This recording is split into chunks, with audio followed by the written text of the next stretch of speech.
Buenas, ¿me escuchan ahí? Buenas tardes, sí, señor. ¿Todo bien? Uy, ¿qué hubo, Daniela? ¿Qué hubo, Cristian? Buenas tardes, Doc. ¿Qué más?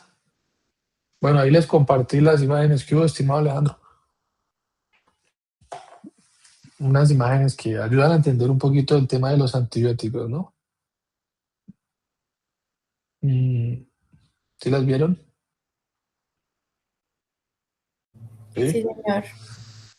Entonces esas imágenes ayudan a entender qué es lo que cubren los antibióticos, porque cuando uno está en la práctica clínica se van a dar cuenta que uno dice cuál escojo.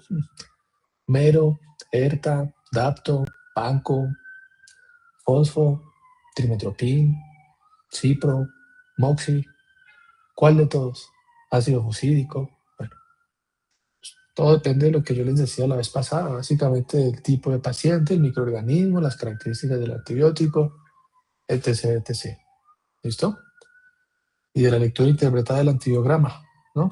Y pues hoy hay pruebas rápidas que ayudan a, digamos, a establecer el tipo de microorganismo, entonces no se pierde tiempo, de pronto como antes que tocaba esperar el cultivo y 72 horas, y si era de crecimiento lento, pues peor. Entonces hay unas pruebas que ayudan a identificar más rápido los microorganismos, ¿sí? Y eso puede optimizar el uso de los antibióticos. Entonces terminamos de ver esa tablita que estábamos analizando. ¿Teníamos tareas para hoy? No, ninguna, ¿no? No, nada, ¿no? Entonces esta es como la tablita esta, o bueno, la que ustedes quieran usar para estudiar. Si encuentran una mejor, todo bien. Entonces los betalactámicos ya los habíamos visto, ¿sí? Lo vamos a poner un poquito más grande de pronto para que lo vean mejor. Los betalactámicos ya lo habíamos visto. Mm, ahí. Y estuvimos discutiendo lo del astronam y la importancia que tienen ciertas betalactamasas, ¿sí? No sé si se los dije en la clase pasada, pero cuando un paciente es alérgico a los betalactámicos, a este grupo que está aquí arribita, o es alérgico a uno de esos grupos dentro de los betalactámicos que pueden ser las penicilinas, no, digamos, no es obligatorio que el paciente sea alérgico a las cefalosporinas, a los monobactámicos, a los carbapenémicos. No sé si le habías mencionado eso, pero eso es importante. Entonces, la hipersensibilidad cruzada entre los betalactámicos no es tan alta, ¿sí? Si un paciente es alérgico a la penicilina, 100% alérgico, o estamos seguros de que lo es, la posibilidad de que él sea alérgico a las cefalosporinas, más o menos está alrededor del 10%, más o menos, más o menos. Es decir, que esta es la hipersensibilidad cruzada que existe entre esos dos grupos. Y si hablamos de los carbapenémicos,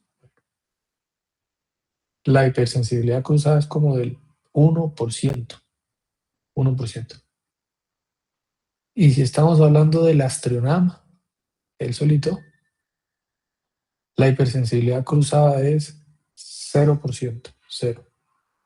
¿Por qué les digo esto? Porque muchas veces el paciente dice, yo soy alérgico a la penicilina, está demostrado 100%, y necesita un carbapenémico por el tipo de infección que tiene. El médico puede pensar que no los puede utilizar, ¿sí? Porque como son del mismo grupo de betalactámicos, y como la penicilina es un betalactámico, entonces pensará que es alérgico a los carbapenémicos. Y no, estamos viendo esto para dejar claro que el riesgo de hipersensibilidad cruzado o cruzada es bajita, ¿sí? Entonces a veces se pone el carbapenémico y no pasó nada, no pasó nada. ¿Eso es claro, estimados?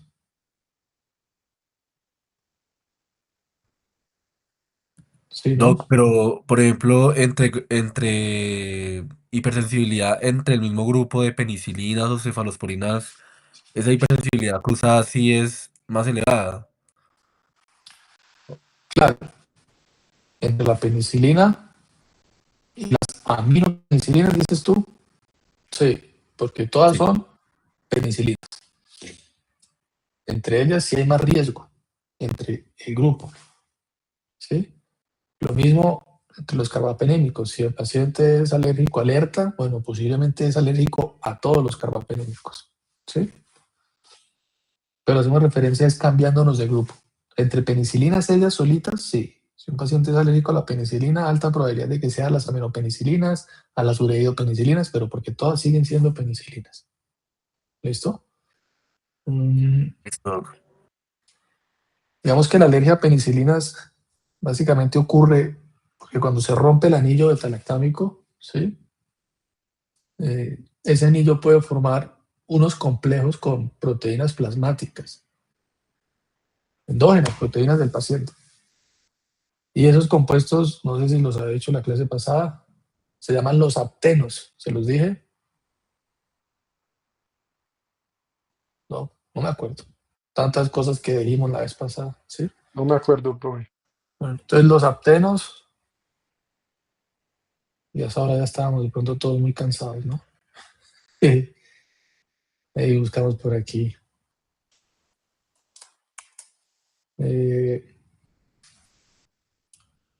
Aptenos, penicilinas.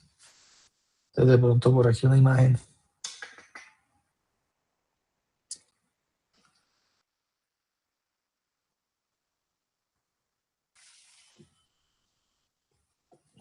Entonces aquí dice, los aptenos, ¿no? Estaba buscando una imagen de un artículo del New England que es muy bonita, donde dice que las alergias por las penicilinas básicamente es por estas estructuras, y lo que les estaba diciendo, entre el fármaco o entre los anillos que quedan del medicamento y las proteínas del paciente se forman estos complejos, y al unirse se vuelven inmunogénicas, ¿sí?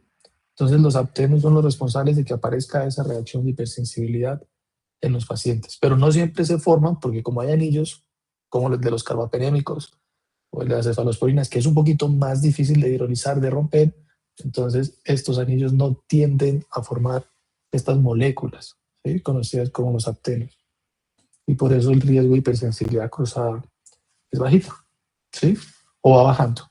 ¿Estamos? Claro, está el paciente que tiene la posibilidad de ser alérgico a todos los betalactámicos. Hay pacientes que lo son, ¿sí? Pero no quiere decir que todos se comporten así, que todos se comporten así. Este artículo es del New England 2019, ¿listo?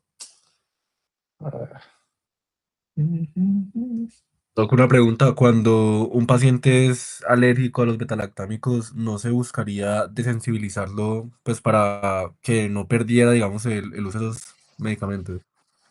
Si es el mejor medicamento como las embarazadas para sífilis, sí.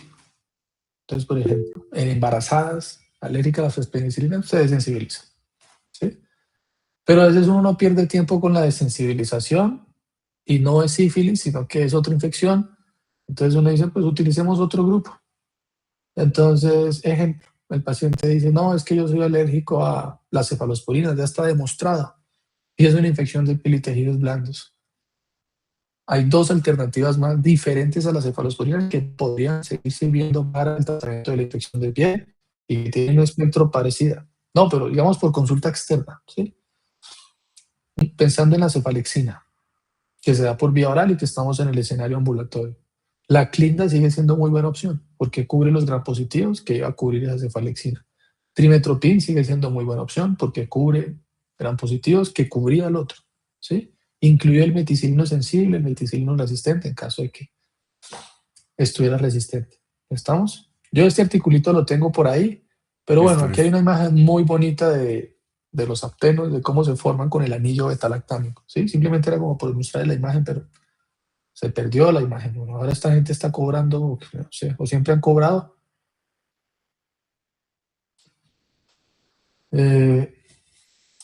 Señor,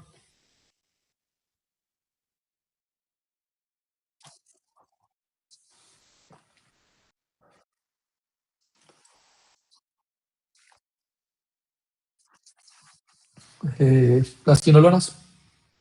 Las quinolonas cubren muy bien los microorganismos de tracto respiratorio superior, por ejemplo, ¿sí? Los macrólidos también cubren vía aérea superior. Claro, las tasas de resistencia pueden ser un poquito diferentes a la ¿sí? A las tasas de resistencia que pueden tener las penicilinas a estas bacterias, y pues cada antibiótico tendrá su porcentaje de resistencia. ¿Listo? Pero la clinda, los macrólidos, ¿listo? Las quinolonas, siguen siendo antibióticos que cubren microorganismos de vía aérea superior, en caso de una alergia. Pero lo más importante, estimados, es estar seguros de que el paciente es alérgico, porque hay muchos artículos publicados que dicen que de todos los pacientes que dicen ser alérgicos a la penicilina, solo el 10% realmente lo es. Solo el 10% Luego una realmente lo pregunta. es. Ajá. ¿Y cómo es eso que, por ejemplo, uno pregunta que si un paciente es alérgico a la penicilina y le responden a uno como que, pues hace mucho tiempo fui, pero no sé ahora? O sea, como si eso se superara o qué. No, el que es alérgico toda la vida, ¿sí? Lo que pasa es que a veces los pacientes pueden confundir lo que es una verdadera anafilaxia con otro tipo de síntomas. ¿Mm? Entonces uno dice, lo ideal es como preguntarle, oye, ¿qué fue lo que le pasó? ¿Qué fue lo que le pasó cuando le dieron penicilina? No, me dio una gastritis, no, me dio una diarrea, no, me dio un dolor muscular o me dieron dolores articulares, ¿sí? Pero como que no describen realmente un cuadro de anafilaxia, porque el temor es una anafilaxia, ¿sí? Entonces a veces uno etiqueta a los pacientes porque ellos dicen, soy alérgico, y uno le escribe sin preguntarle cómo fue esa alergia. Entonces la recomendación es, venga, ¿qué fue lo que le pasó? ¿Usted se acuerda de qué fue lo que le pasó cuando eh, le dieron penicilina? Sí, terminé en cuidado intensivo intubado. Ah, bueno, eso ya son palabras mayores, ¿sí? O no, me pusieron adrenalina porque hice una alergia severa. Nadie pone en duda eso, de que fue una anafilaxia. Pero a veces los pacientes los catalogamos que son alérgicos a penicilina y uno les pregunta, ¿y por qué me dijeron que era alérgico? No, porque me dio diarrea, porque me dio gastritis, porque me dio mareo, porque me dio vómito. Y esos no son criterios para decir que el paciente es alérgico. Hay un cuestionario, hay un cuestionario eh, que se llama el PEN, penicilina, el PENFAS, creo que es este, ¿m? El PENFAS, que ayuda a como orientar si realmente el paciente es alérgico o no, ¿sí? Entonces uno va aquí contestando, sí, anafilaxia o angioedema o una reacción cutánea severa, ¿no? Las reacciones cutáneas severas, el Steven Johnson, la necrosis epidérmica tóxica, el DRES, ¿sí? No es, ay, sí, me salió una ronchita, no. Una roncha no es una reacción cutánea severa, ¿sí? ¿Necesito tratamiento? Sí. 5 puntos. Altísimo riesgo de posibilidad de que al hacerle una prueba de penicilina salga positivo, ¿sí? Entonces a veces recomiendan utilizar este algoritmo, ¿listo? Para, digamos, para establecer si el paciente es alérgico o no, ¿listo? Por lo que les decía, muchos confunden síntomas menores con una alergia y a veces uno es un poquito osado y uno dice, bueno, arriesguémonos con la penicilina y uno se la pone y no pasa nada, ¿sí? No pasa nada. La ampicilina tiene una reacción, digamos, muy particular, ¿sí? Que es un eritema, pero no es una anafilaxia. Entonces, a veces la ampicilina como que nos puede hacer confundir entre una anafilaxia y ese eritema que particularmente presenta ella, ¿listo? Que es una reacción de hipersensibilidad, pero que no pone en riesgo, digamos, la vida del paciente usualmente, ¿sí? El problema de las anafilaxias es que los pacientes sí tienen un altísimo riesgo de morir, ¿listo? ¿Y oímos? Profe, en esos casos que digamos que los pacientes no tienen tan claro o que pensaron que sí, pero ya no es mejor siempre o siempre se envía la prueba de la penicilina, como la Lo de la, sensibilidad. lo de la prueba de la penicilina hoy en día es como muy debatible, ¿sí? Porque si el paciente es digamos, un verdadero alérgico, él te haría la anafilaxia con mucha o con poquita dosis, ¿sí? Poniéndole toda la dosis o haciendo la prueba, porque las reacciones de hipersensibilidad, cuando son severas, no son dependientes de la dosis, ¿no? No son dependientes de la dosis.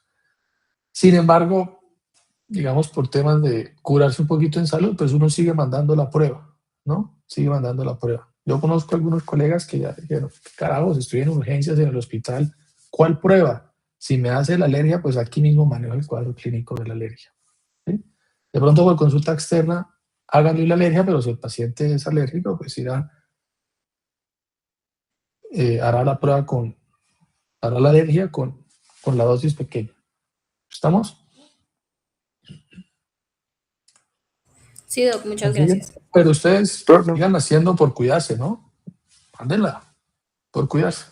Pero puede ser muy debatible, por lo que les digo, porque la reacción de hipersensibilidad usualmente no dependen de la dosis.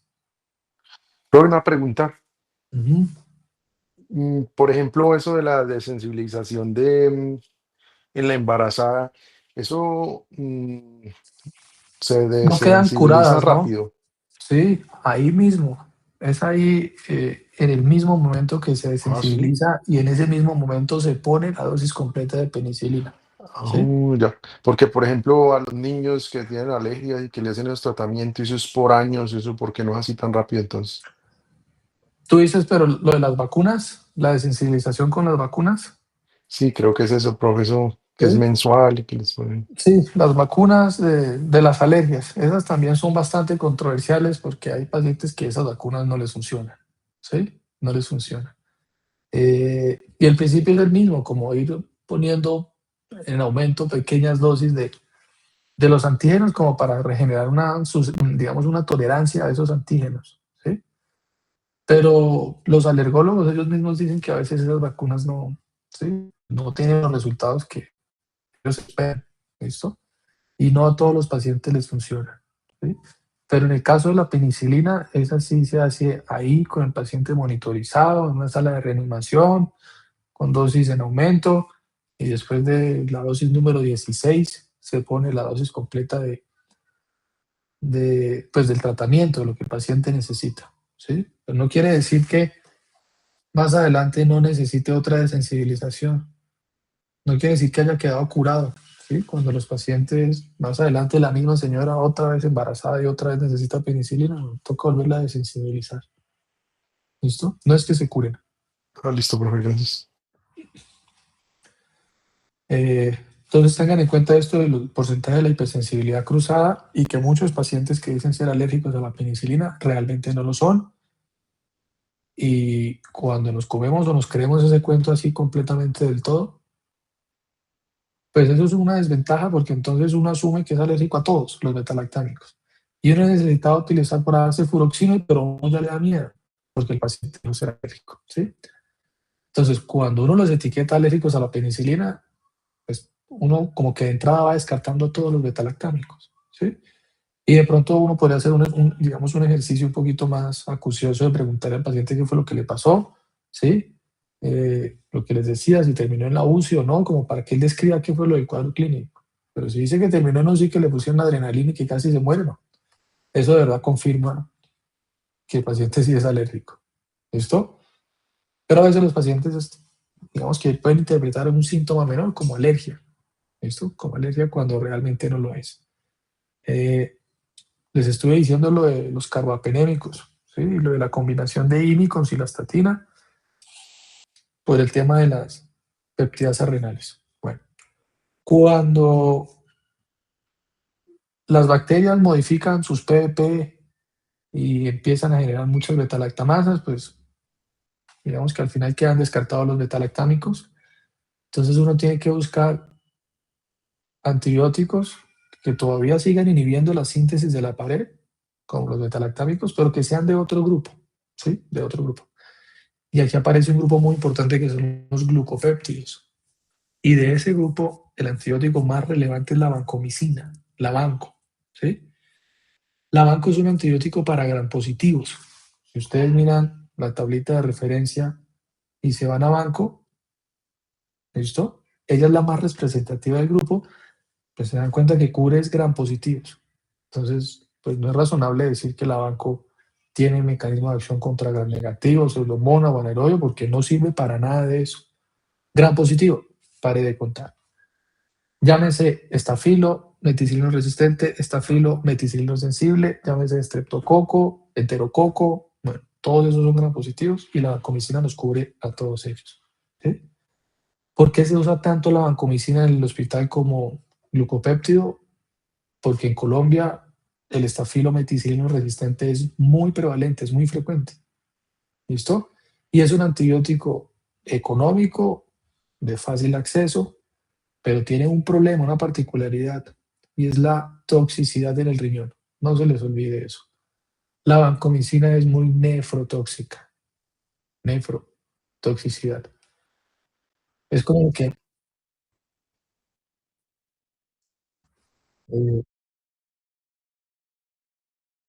de acuerdo, la ceftarolina de quinta generación, el problema es que yo creo que en los hospitales de Armenia muy poquitos la tendrán, si es que la tienen.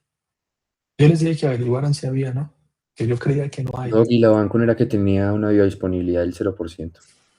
Claro, entonces ahí viene la discusión de la banco en sus dos presentaciones. Entonces la banco tiene vía intravenosa. Cuando es intravenoso no tenemos problema de biodisponibilidad y vía oral es la otra presentación de la banco. Pero aquí las condiciones o las indicaciones de la banco son muy diferentes cuando se va por vía intravenosa y con vía oral. La banco por vía oral solo se da para las colitis pseudomembranosas, cuando el paciente tiene una infección intestinal por clostridioides. Esa es la indicación de la banco por vía oral. Paciente con colitis pseudomembranosa, banco por vía oral. Y está diseñada para eso, ¿sí? Pero en el escenario de el paciente que está hospitalizado, que también puede tener una colitis pseudomembranosa, ¿no? Pero el paciente que está hospitalizado con una infección del torrente sanguíneo, del sistema nervioso central, de piel y tejidos blandos, un pie diabético, una neumonía, pues la banco es un antibiótico muy bueno cuando se inyecta para el cubrimiento del estafilometicilino resistente, la banco, ¿sí? Lo que dice el colega es cierto, y la ceftarolina también, para eso se la inventaron. El problema es que no es fácil de conseguir, no es fácil de conseguir este antibiótico. Entonces, a veces, pues, medicina basada en la evidencia, pero en la existencia del antibiótico también, ¿no? Y hay antibióticos que de pronto no se consiguen en ciertos hospitales. Pero yo me acuerdo que sí les había dejado la pregunta de si había uno en los hospitales de Armenia, ceftarolina. Todavía no hemos rotado, profe. Denos ¿No tiempo. han rotado? Pero si yo los veo en los Doctora, hospitales todos los días, pues, también, No, Camilo de empezamos pronto sabe. después de las 6 horas. Sí, de pronto Cami. Pero Camilo, la verdad yo no, pues nunca la he escuchado. Pues en lo que yo trabajando nunca la he escuchado. Siempre se pone la banco. banco para todos. Buena, bonita, barata y siempre está disponible en todos los hospitales. ¿Sí? Doc, para paciente renal, ¿está contraindicada la vancomicina o se puede hacer ajuste de dosis? Se puede hacer ajuste de dosis. ¿Listo? Pero esos pacientes igual terminan en falla renal. Terminan en falla renal. También Entonces en a falla renal veces se puede hacer ajuste o ya contraindicada a partir de tasa menor de 15. contraindicada, pero a veces uno dice, o dicen los tratantes, no tenemos otro antibiótico en el hospital para el cubrimiento de ese microorganismo. Lo vamos, o el microorganismo lo va a matar. Ya está menos de 15, pongámosle la banco y lo dializamos. Le hacemos Ok. diálisis. ¿Sí? Porque cuando se empiezan a dializar y ya se están dializando, pues ya no importa tanto el ajuste de la dosis porque ya están en diálisis. ¿Sí? Pero sí es importante una monitorización de la creatinina con banco, siempre, siempre, siempre. Sobre todo cuando se utilizan las dosis altas de banco. La banco tiene una dosis de entre 15 y 20 miligramos por kilo. Es como el rango de dosis, ¿sí? En los adultos, 15 a 20 miligramos. Cuando se calculó a 20 miligramos, ahí hay mayor riesgo de falla renal, ¿sí? Y uno lo ve, porque uno dice, el paciente llegó con una creatinina de 0,8, le pusieron banco y ya van 1,1, 1,2. Claro, no solo es la banco, es la misma infección que causa nefropatía, la deshidratación, o el paciente estaba quemado, o tenía una pancreatitis, ¿sí? Entonces es la suma de todos los factores, pero ella sí es muy nefrotóxica. Entonces, A veces, cuando los pacientes necesitan un antibiótico para cubrir el meticilino resistente y ya de entrada tiene falla renal, a veces el médico dice, no, espere, en el hospital también hay Dapto. Y la Dapto es un poquito más amigable con el riñón, ¿sí? Entonces muchas veces prefieren la daptomicina como por cuidar el riñón del paciente, ¿sí? Porque el paciente tiene falla renal. Pero si no hay Dapto en el hospital, ¿sí? ¿Qué problema? O si la infección no es muy grave o no es así como muy severa, pues se puede utilizar la clindamicina. Yo la clase pasada les estaba mostrando uno de los beneficios de la oxa, ¿no? ¿Cuál era una ventaja de la oxacilina?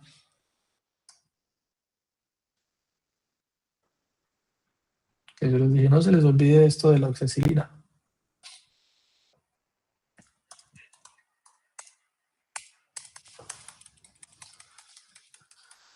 ¿Se acuerdan? Estuvimos hablando de No la era, oxa. no era que esa es la mejor para tratar el estafilo meticilino sensible. Sí, de acuerdo. Meticilino sensible. Y que no necesitaba ajuste en falla renal dentro de los betalactámicos. No necesitaba. Y la clinda, porque les estoy diciendo que a veces los pacientes cuando no van a recibir banco por algún motivo, se puede utilizar Dapto, que es más amigable, ¿sí? Ajustando la dosis, o clindamicina, que sigue cubriendo el estafilo meticilino resistente, que es un problema y que tiene la misma ventaja de la oxa que era esta. No requiere ajuste en falla renal. No requiere ajuste, ¿sí? La Dapto es más amigable que la banco en el riñón. Es más amigable y se puede utilizar, ¿sí? Ajustando la dosis. El problema es que cuando los pacientes tienen falla renal y se les pone Dapto, eso aumenta el riesgo de lesiones musculares. Vamos a decir que esta M es de lesión muscular, ¿sí? Para que no se nos olvide. Daptomicina produce lesión del músculo, liberación de mioglobina. Bueno. Entonces, cuando los pacientes tienen falla renal, aumenta el riesgo de lesión muscular por Dapto, ¿sí? Pero la clinda, la Dapto, siguen siendo alternativas a la banco para cubrir el meticilino resistente cuando ya no se puede utilizar porque el paciente tiene falla renal, ¿sí?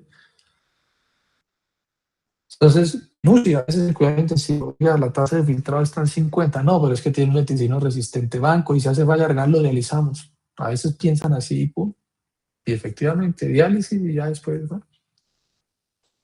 Igual se trató la infección, lo ponen en terapia de reemplazo renal y después miran cómo queda el riñoncito. ¿Listo? Pero de pronto hay médicos que son un poquito más conservadores y dicen, no, pues pongámosle clinda, ¿sí? Para el tratamiento de la misma infección. Es una bacteria que responde bien a clinda. Pero todo depende, estimados, de el patrón de resistencia del MRSA, Porque ahí viene algo y es que el MRSA puede ser de patrón hospitalario, adquirido en el hospital, o puede ser de patrón comunitario, ¿sí? Entonces dicen que están los dos patrones del meticilino resistente. Cuando el MRSA es de patrón hospitalario, la clinda no sirve la clinda. Pero si es de patrón comunitario, adquirido en la comunidad, sí sirve, porque está sensible a la clinda. El hospitalario está resistente a la clinda. Entonces hay que revisar esa parte del cultivo, a ver cómo está la clindamicina para el estafilo. ¿Me siguen la idea? Profe, ahí? ¿Sí? yo tengo una pregunta. ¿La aptomicina a qué familia pertenece? Los lipopéptidos. Ok. Lipopéptidos. ¿Sí? Aquí dicen que la adapto, digamos que aquí no la ponen, ¿no? Como antibióticos que actúan en la membrana celular. Y ahí nos pusieron dos, la colistina, que se une al lipopolisacárido de los gram negativos, y la adapto. Y la adapto que tiene, digamos, una atracción por las características de la pared de los gram positivos. ¿Sí? Aquí no nos dicen el grupo de betalactámico, pero pues para responderte la pregunta, el adapto es un lipopéptido. A ese grupo pertenece. Lipopéptido. ¿Listo? ¿Me siguen? ¿Me siguen? Entonces, dentro de los glucopéptidos, donde está la banco, bueno, hay otros antibióticos, teicoplanina, telavancina o ritravancina, pero la que es, como decía Camilo, pues yo veo que todo es banco. Bueno, en Colombia todo es banco. ¿Listo? Dentro de los glucopéptidos es el más usado. ¿Sí? Y es muy importante vigilar lo de la función renal. Y el otro problema que tiene la banco, que de pronto ya se los he mencionado en algún momento, es que si síndrome del hombre rojo, cuando se infunde muy rápido, ¿no? Entonces la banco toca infundirla despacito, ¿sí? Si se infunde muy rápido, hombre rojo por vancomicina.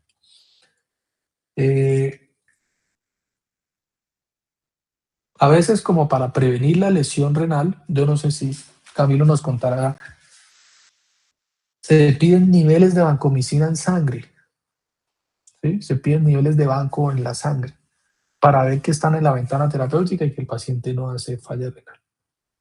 ¿Eso se hace allá, Camilo? Te lo pregunto porque no tengo ni idea. No, doc. ¿No piden niveles de banco?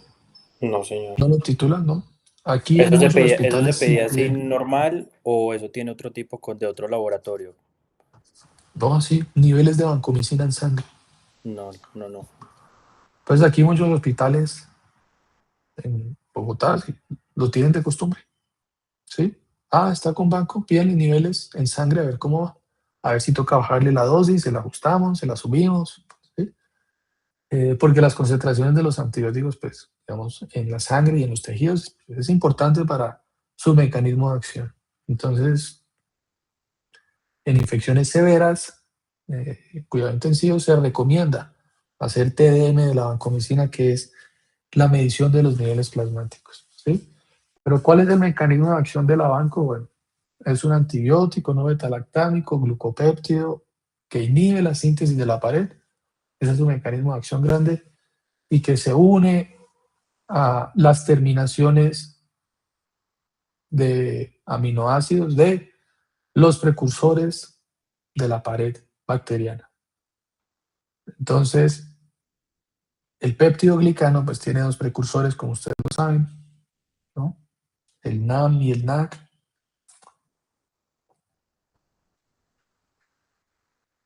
Y dentro de esos precursores hay una colita, que es la colita de ala de ala.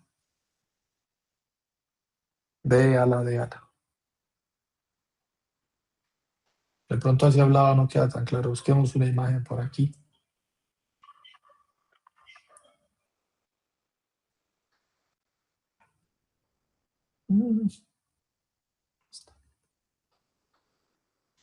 De ala. Google ya lo sugiere, mire. Banco y de ala, ¿sí?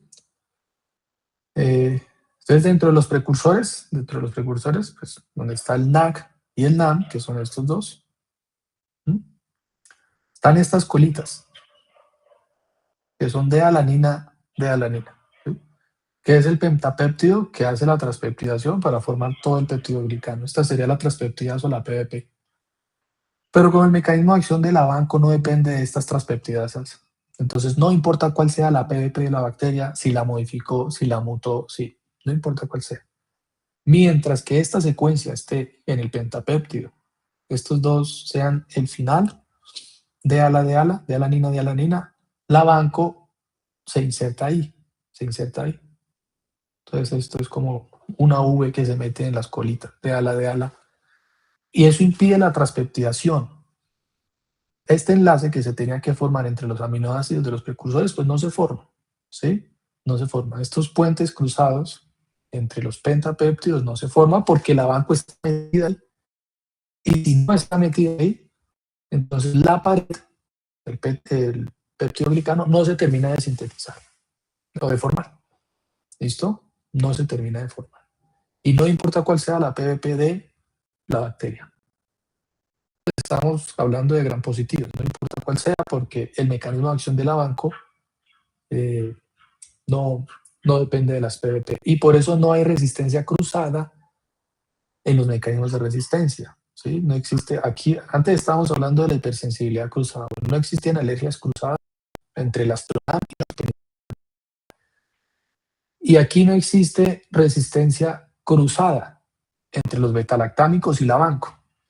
¿Por qué? Porque el sitio de unión es completamente distinto. Nada tiene que ver estas colitas con las PVP. Entonces no hay esa resistencia cruzada. Porque a veces sí existe resistencia cruzada entre grupos de antibióticos. ¿Me siguen la idea? Creo que con la imagen quedó más claro el mecanismo de acción de la banco y de todos los glucopéptidos. ¿Cuál será el mecanismo de acción de resistencia de esa banco? Bueno, que D ala se cambie por otro aminoácido. ¿Sí? Por otro aminoácido. ¿Están ahí? ¿No los escucho? Sí, Doc, pero yo tengo una preguntita de Aquí la antecitos. cambia. De LAC. La cambió. Ya la banco no reconoce esto.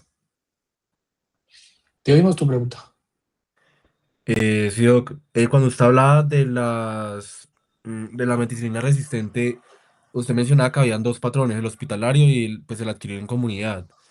Cuando Sí, es patrón hospitalario, la clindamicina no serviría, ¿cierto? no serviría. Y en el No, caso sí. de hospitalario, daptomicina, vancomicina, O sería el caso. Lineso o los otros que quedan por ahí. Entonces sigue el Lineso. El Lineso sigue funcionando. Este, ¿Sí? ujú. El trimetropin sulfa puede seguir funcionando. ¿Listo? Si es que está sensible allá en el cultivo. Pero definitivamente la clinda en los patrones comunitarios del MERSA no funciona. Porque una característica del MERSA hospitalario es que es resistente a la clinda. Ese patrón de resistencia se llama el patrón MLS. MLS. ¿Sí? Listo. MLS. Ese nombre viene de la resistencia M macrólido. Entonces, es un MERSA que además de ser resistente a la meticilina, tiene otro patrón de resistencia adicional. Es ser resistente a los macrólidos, ser resistente a los antibióticos del grupo L. Uno puede pensar, ¿cuál? ¿Los lipopéptidos? No. Al grupo de las lincosamidas. Las lincosamidas, aquí están, son la clindamicina. Y ahí viene el patrón ML. Tiene resistencia a los macrólidos. Esta M es de macrólido, el patrón M macrólido, L lincosamida y S a las estreptograminas, que es otro grupito de antibióticos. Por eso se llama patrón MLS. Si tiene ese patrón, es un patrón hospitalario. Doc, ¿me puede ¿Todo repetir eso, claro? por favor, que no entendí? No. Todo bien. Voy a buscar un cultivo de eso que con los cultivos es más fácil de entenderlo.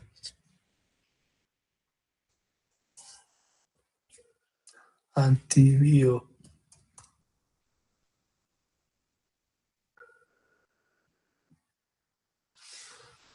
¿Será que sirve? Yo creo que este sirve. Muestre a ver. No, este no son cultivos.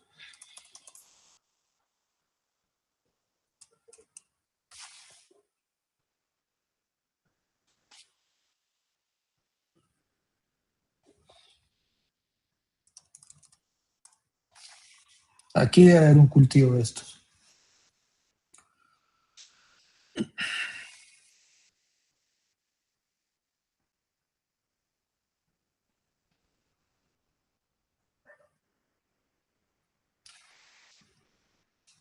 Aquí. Me voy a volver un segundito para recapitular.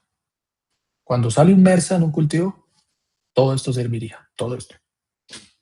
Hay muchas opciones. unos con más ventajas, otros con desventajas, la plata, el acceso, las reacciones adversas, la hipersensibilidad, ¿sí?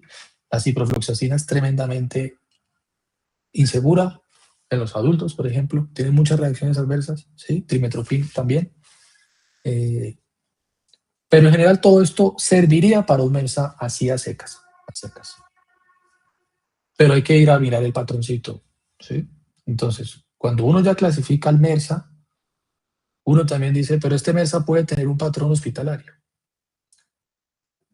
Un MERSA AH adquirido en el hospital o un MERSA AC adquirido en la comunidad. La diferencia entre ellos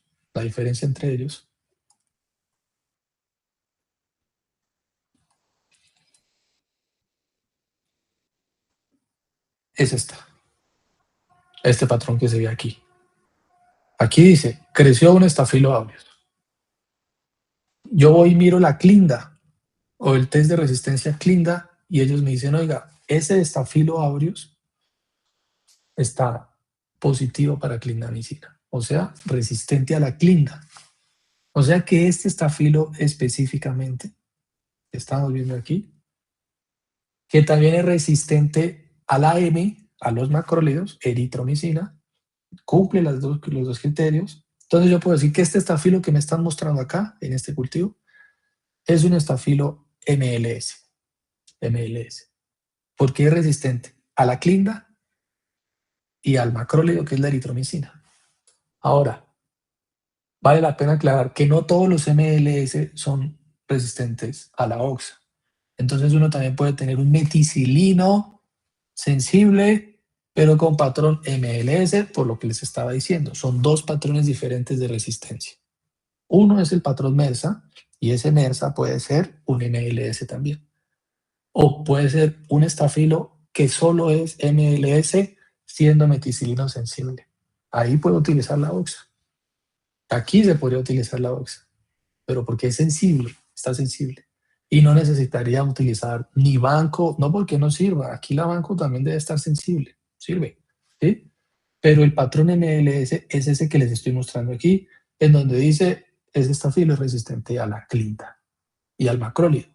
La clinda no sirve para este estafilo, porque tiene ese patrón MLS. ¿Sí es No, claro? pero a mí me quedó claro, pero acá me surge otra pregunta. Entonces, por ejemplo, en la elección del antibiótico como tal, esta MLS puede ser algo inducible. Entonces, en dado caso, me podría saltar un antibiograma como sensible cuando en realidad sea resistente. ¿Sí me voy a entender? Entonces, si En ese caso, existe la sí sería duda, mejor vancomicina. tú dices, existe la duda de que sea inducible la resistencia, ¿sí? Sí. Sí. Entonces ahí es donde los microbiólogos en el laboratorio hacen esta prueba, que se llama el D-test, el test D, Ah, ok. Mm. un D-test.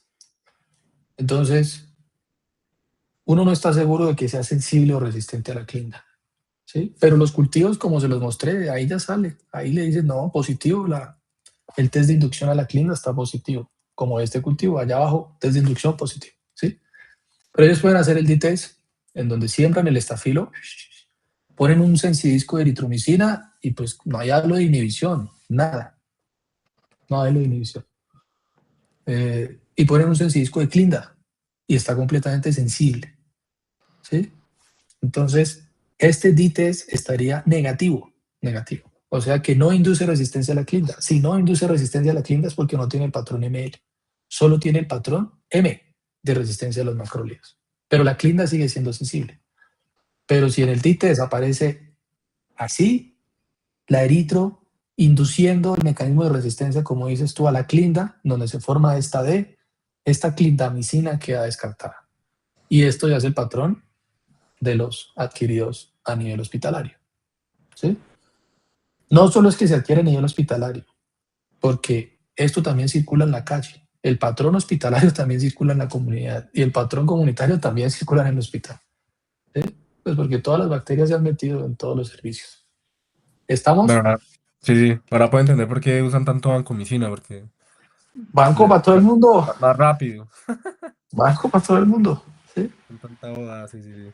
Banco para todo el mundo. Entonces, estimado, vamos a ver un segundito. Cuando uno lee un cultivo,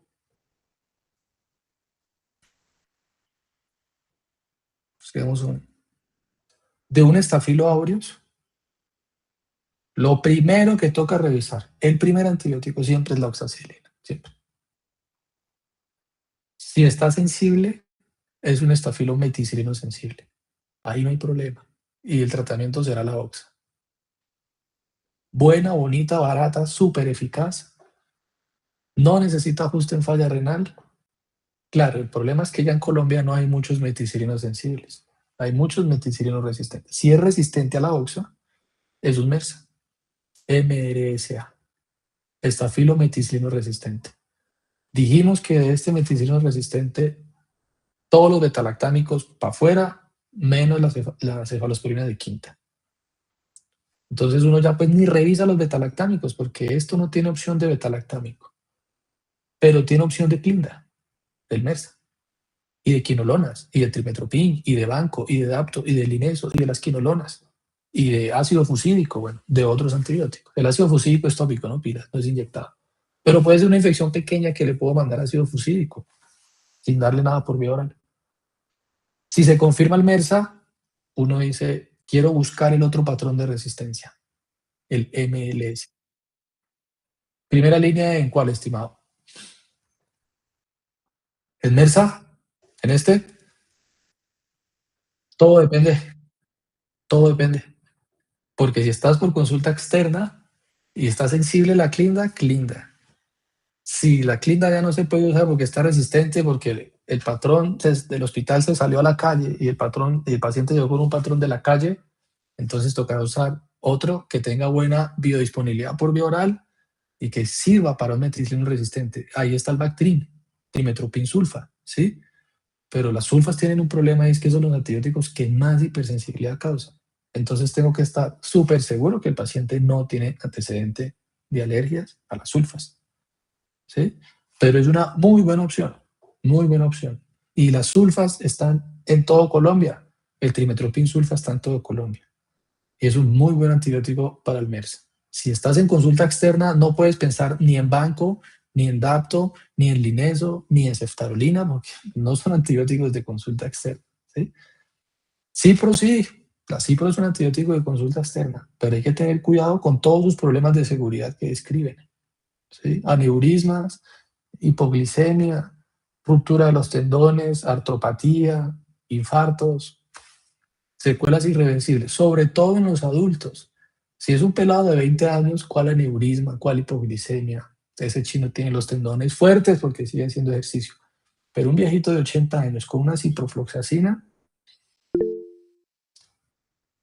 bastante intranquilidad les debe generar. ¿Listo?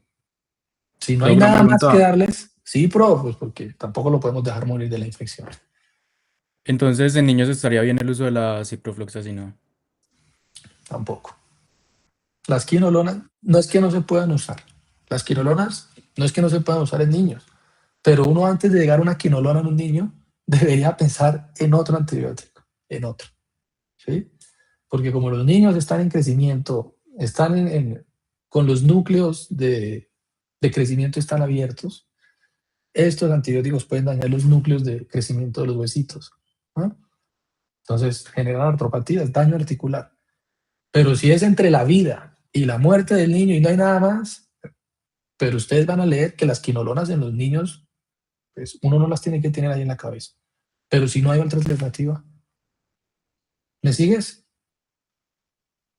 No lo podemos dejar morir. Sí, doc. Pero primero pienso en otros antibióticos. Y la banco en niños, sí. La vancomicina se usa mucho en los niños, mucho, mucho. ¿Sí? Entonces ustedes van a ver niños hospitalizados con banco. ¿Listo? ¿Por qué? Por una neumonía por estreptococo, listo. La banco también cubre el estreptococo, la cubre. Por una infección por un enterococo, también la banco cubre el enterococo en los niños y en los adultos, ¿sí? O por un meticilino resistente, puros gram positivos. ¿Listo? Se puede usar en niños. La ventaja de los niños es que ellos filtran mucho, el riñón de ellos son Los riñones de los niños son hiperfiltrantes, tienen tasas de filtrado muy altas. Entonces aclaran muy bien la banco, ¿sí? Igual los pediatras están ahí pidiendo la creatinina, pero los niños aclaran muy bien la banco. ¿Listo? Entonces, ¿cuál es la primera línea? Es una pregunta difícil de responder a secas, porque cuando uno le pone un poquito más de contexto al caso clínico, ahí sí, y uno tiene más herramientas, uno puede decir, es que la primera línea puede ser cualquiera, dependiendo si el caso clínico es en el hospital, si el paciente tiene falla renal o si estoy por consulta externa, ¿sí? Porque si yo digo paciente por consulta externa con una infección por meticilino resistente, banco, ustedes me pueden pelear aquí, profe, pero es que la banco la cubre, estimado, pero es que estamos en un consultorio, ¿sí? Allá en un centro de salud, pero si están en el hospital, bueno, ahí sí les creo que la banco, ¿sí? O trimetoprim, bueno, trimetoprim se usa en los dos escenarios, pacientes hospitalizados y pacientes ambulatorios. Es un antibiótico que está en los dos lados, ¿listo? Pero hasta el ácido fusídico, ¿o no? Aquí nos falta anotar el ácido fusídico. Si ustedes abren una de las imágenes que yo les mostré, te vimos. Tópico, pero ¿qué tal si una infección chiquita en la piel y ya la lesión haya drenado? Las infecciones de piel y tejidos blandos, cuando las lesiones son pequeñas, menos de 5 centímetros, se puede antibiótico tópico, dice la guía. Mi paciente no está grave y ya drenó, el ácido fusídico. ¿Está ahí? Claro, si el caso clínico es infección del torrente sanguíneo, nadie se le ocurre el ácido fusídico. Pero si es un caso clínico con una lesión así de grande, como una moneda en la piel, por cosas de la vida, era un meticilino resistente, el ácido fusídico lo cubre. Porque yo les compartí una imagen, no esta, pero un segundito, no esta. No esta. La otra, en donde por ahí aparece ácido fusídico. Aquí yo no lo veo, el ácido fusídico yo no lo veo anotado acá, pero en la otra sí lo veo, en la que se parece. Revisen esa imagen que les mandé a ver si está el ácido fusídico ahí. Y la mupirocina también está ahí. ¿Sí o no?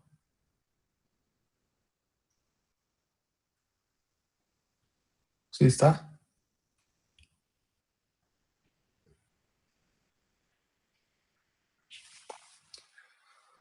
Oli, ¿tienen la imagen o no la tienen? Profe, espere, buscamos. ¿Será que yo soy muy impaciente? Bueno, debe ser. No lo voy a tomar más con calma. Este semestre va a ser el semestre de la paz mental.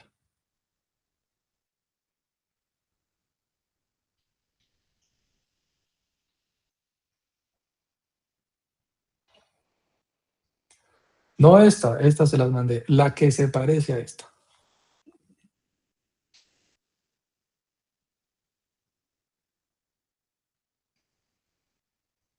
A ver, yo estoy viendo una que parece a esta, pero yo no lo veo, la verdad. ¿Están revisando la misma imagen que les mandé? No, la que se... Una que es parecida. No, esta no, la que se parece a esta. No, es una que me parece, sí. Yo acá la estoy viendo. Voy a mandar un puntico al grupo, pero yo no lo veo ahí. Ahí está. Ácido fusídico. Puta, lo estoy viendo debajo de la Sí, clínica. sí. Donde Maldita dice sea. listeria meningitis. Debajo de Ácido fusídico, güey. Ahí está el ácido fusídico. Sí, ahí está.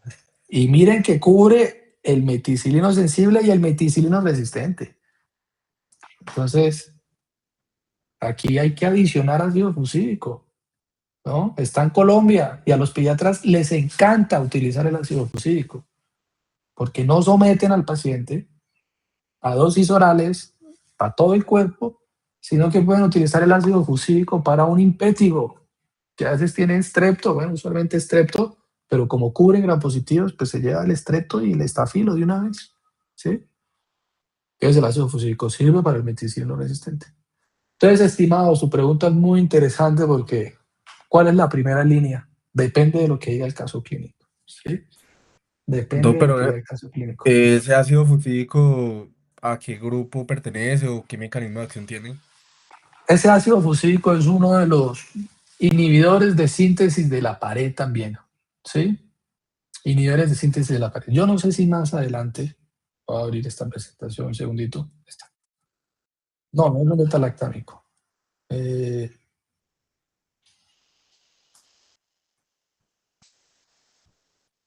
Espere, buscamos. Como es tópico, usualmente en Colombia lo usamos tópico, entonces no, es bastante seguro, es muy amigable. Venga a ver si aquí está una diapositiva que ahí me gusta mucho.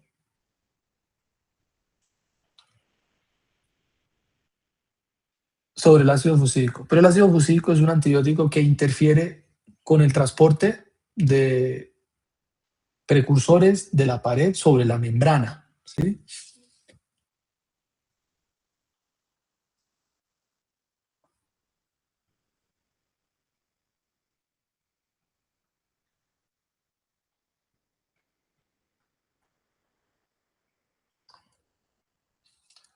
Si ven por ahí ácido fusílico, me avisan.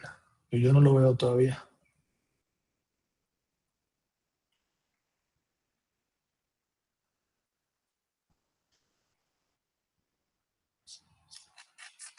Ahí buscamos una imagen del ácido fusílico en Google, pero es un inhibidor de síntesis de la pared, solo que actúa antes de que actúen los betalactámicos, porque ayuda a transportar los precursores.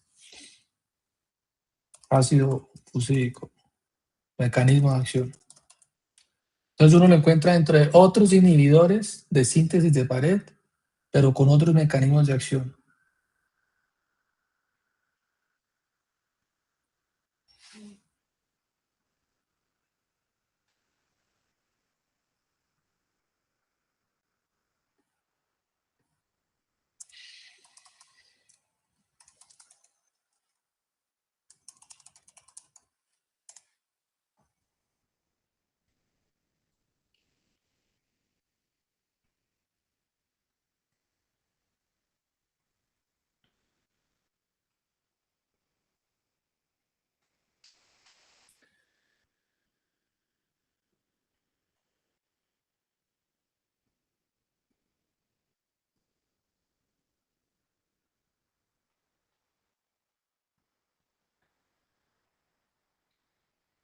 Aquí está, estimados.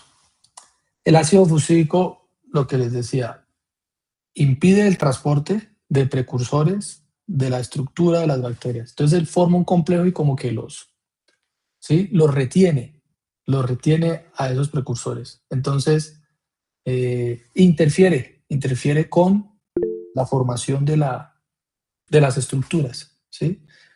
Busquemos aquí específicamente.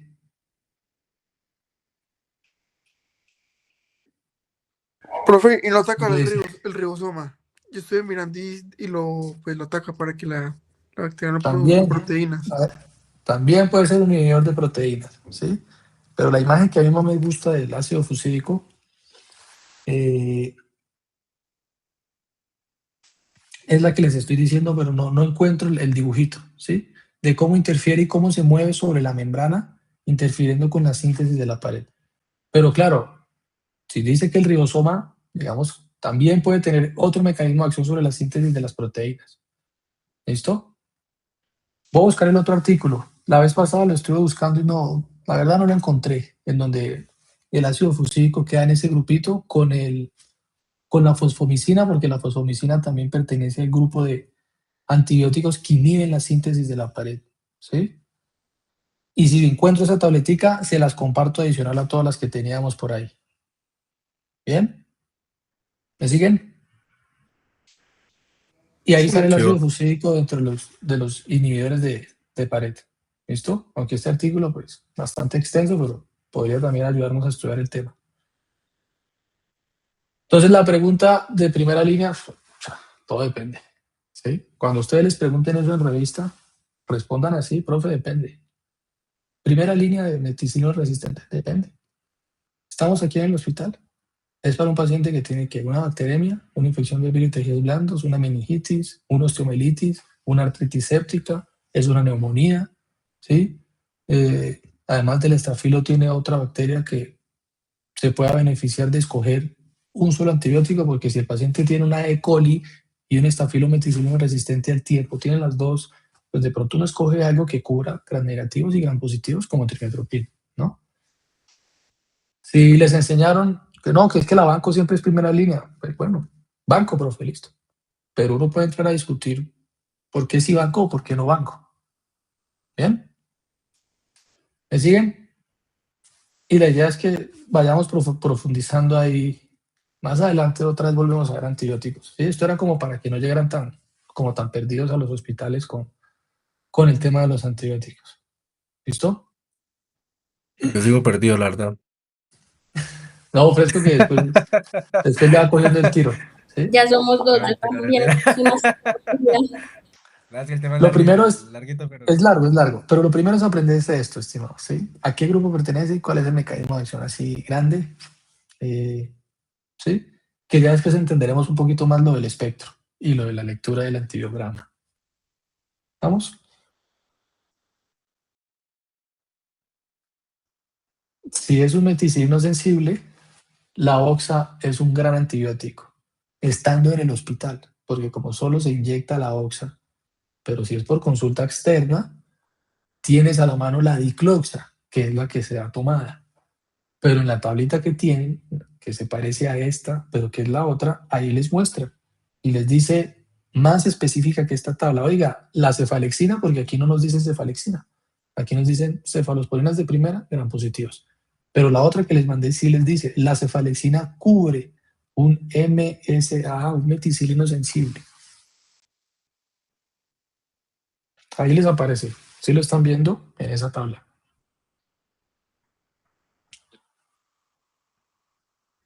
Cefalexina, meticilino sensible, sí lo cubre. Entonces, si uno está en consulta externa, infección de piel, baja tasa de resistencia a los betalactámicos, la cefalexina es muy buen antibiótico para el meticilino sensible, muy bueno. Pero la condición es que sea sensible, ¿sí? O la dicloxa también te sirve, también. Y por eso las dos aparecen dentro de la guía de infección de piel, que es un poquito la guía que estaba por aquí abierta. Se perdió la guía de infección de piel. Esta. Las dos aparecen por allá al final.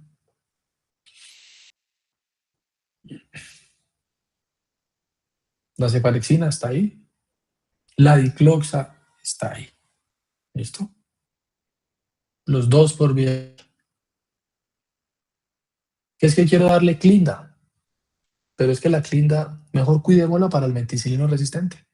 ¿Sí? Porque cubre ese meticilino resistente. ¿Estamos? Bien. Fresco que al comienzo van a estar perdidos, ya después se van a ir ubicando, tranquilos. ¿Sí? Entonces, datos claves de la banco, ya lo vimos, ¿no? Y esa es la más importante. Otros antibióticos que actúan en la síntesis de la pared, bueno, la fosfomicina, ¿listo? La bacitracina, la cicloserina, aunque la cicloserina como tiene tanta toxicidad, pues no es un antibiótico tan relevante hoy en día como lo pueden ser los otros que son los más usados, ¿sí? Y de esto es la fosfomicina. Pertenece a un grupo que se llaman los fosfonopéptidos. Y digamos que hay tres tipos de fosfomicina o tres presentaciones. La fosfomicina dicálcica, disódica y fosfomicina trometamol. Fosfomicina trometamol y fosfomicina dicálcica están diseñadas para darlas por vía oral. De esas se prefiere la fosfotrometamol, ¿sí? Porque es más cómoda, es una dosis única, el nivel de adherencia de los pacientes pues, es muy alto. Y pertenece a un grupito de antibióticos que se llaman los antisépticos urinarios. Entonces la fosfomicina es un antiséptico urinario.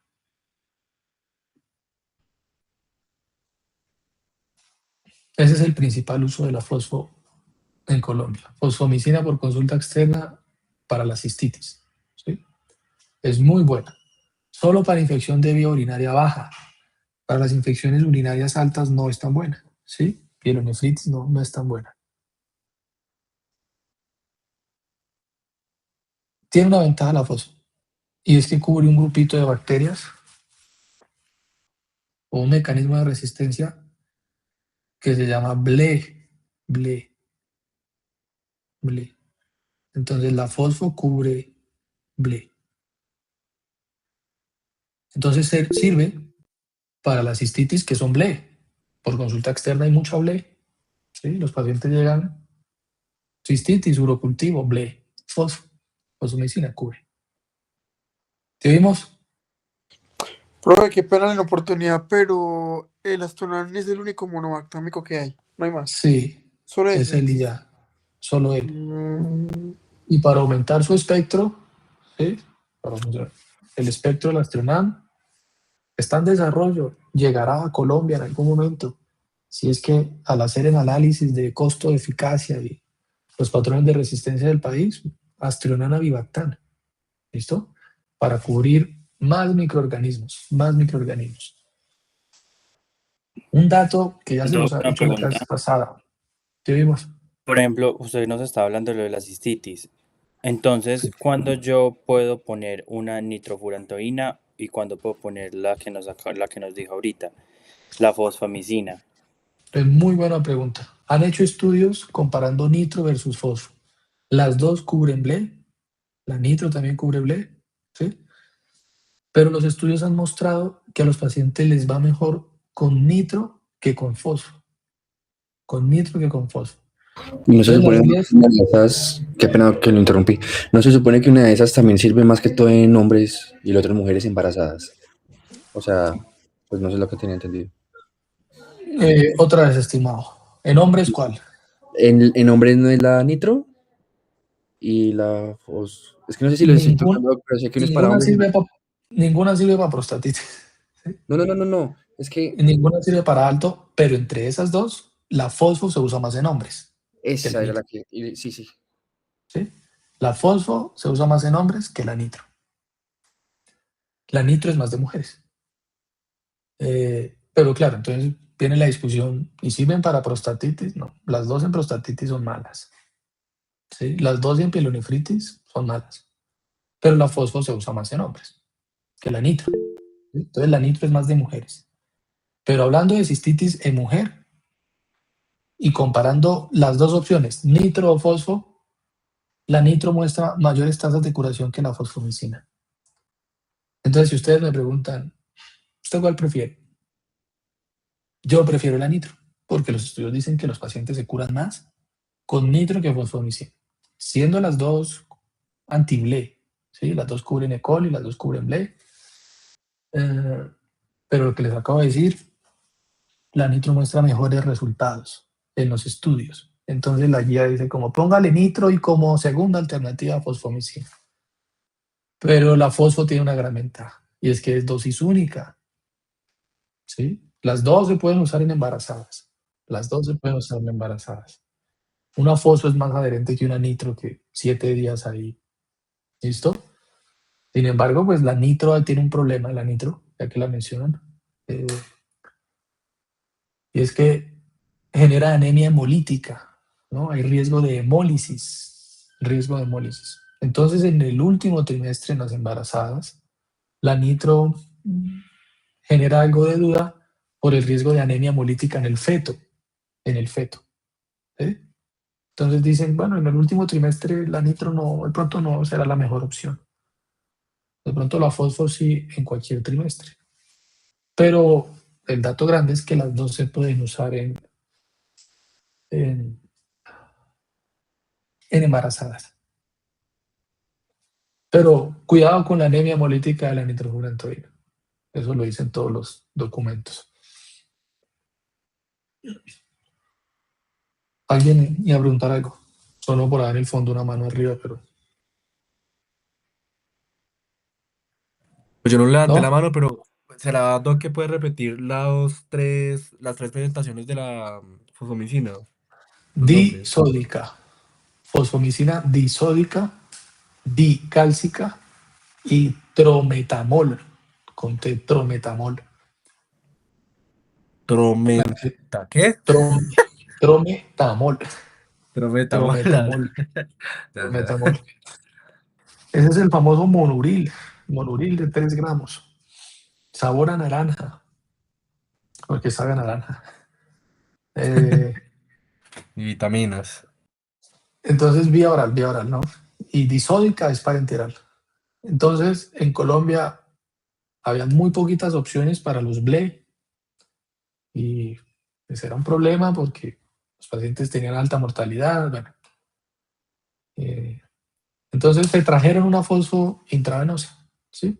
Entonces, usualmente, los esquemas para el tratamiento de infecciones por microorganismos gram negativos multiresistentes pueden incluir la fosfomicina, pero la fosfomicina parenteral, ¿sí?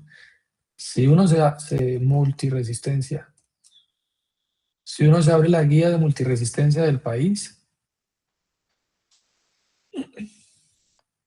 donde dice guía de multiresistencia,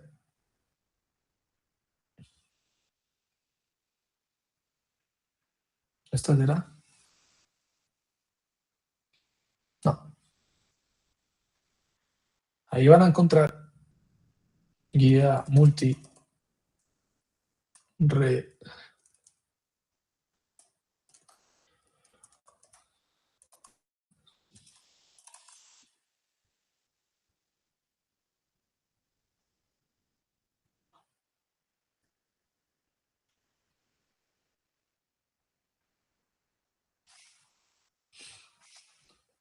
¿qué más aquí? Fosfo.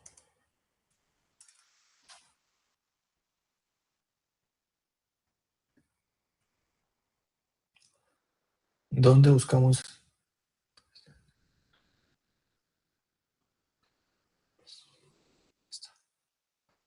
¿Dónde dice PDF? No, esta guía está muy cortica.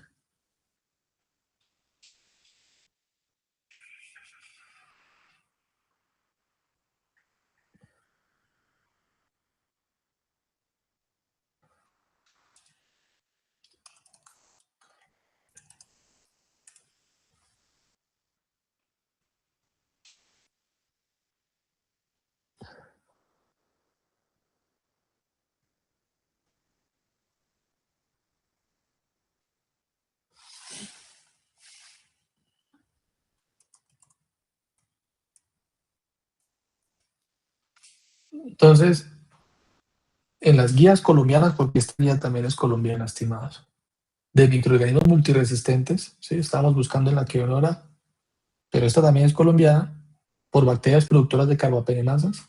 Si uno busca fosfo, se dan cuenta que empieza a aparecer de forma frecuente, ¿sí? Es un antibiótico de amplio espectro,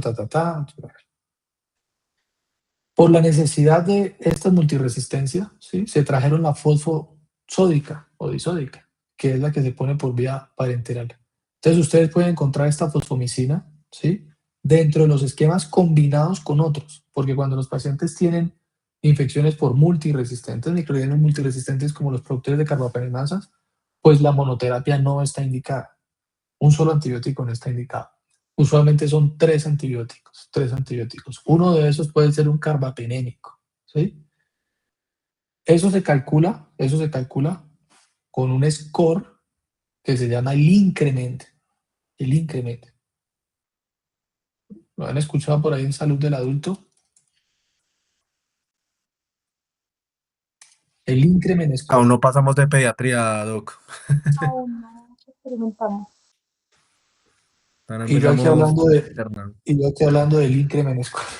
No importa. Sirve. Entonces uno le calcula un increment score al paciente, que es esta tablita que ven aquí, ¿no? Eso está en aplicaciones, uno mete los datos.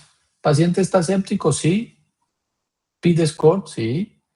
Un índice de comorbilidad del Charson, sí. Conclusión, ese paciente necesita un tratamiento combinado. Cuando tiene 8 puntos es porque tiene altísimo riesgo de morir por las CPE, que son las enterobacterias productoras de carbapenemasas. Entonces estas enterobacterias, como tienen tanta mortalidad, nadie se arriesga a tratarlas con un solo antibiótico.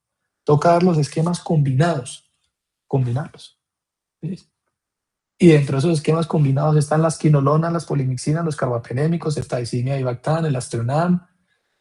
Y hay una guía colombiana que dice cómo se deben combinar más o menos los antibióticos, porque son escenarios catastróficos para los pacientes. ¿Listo?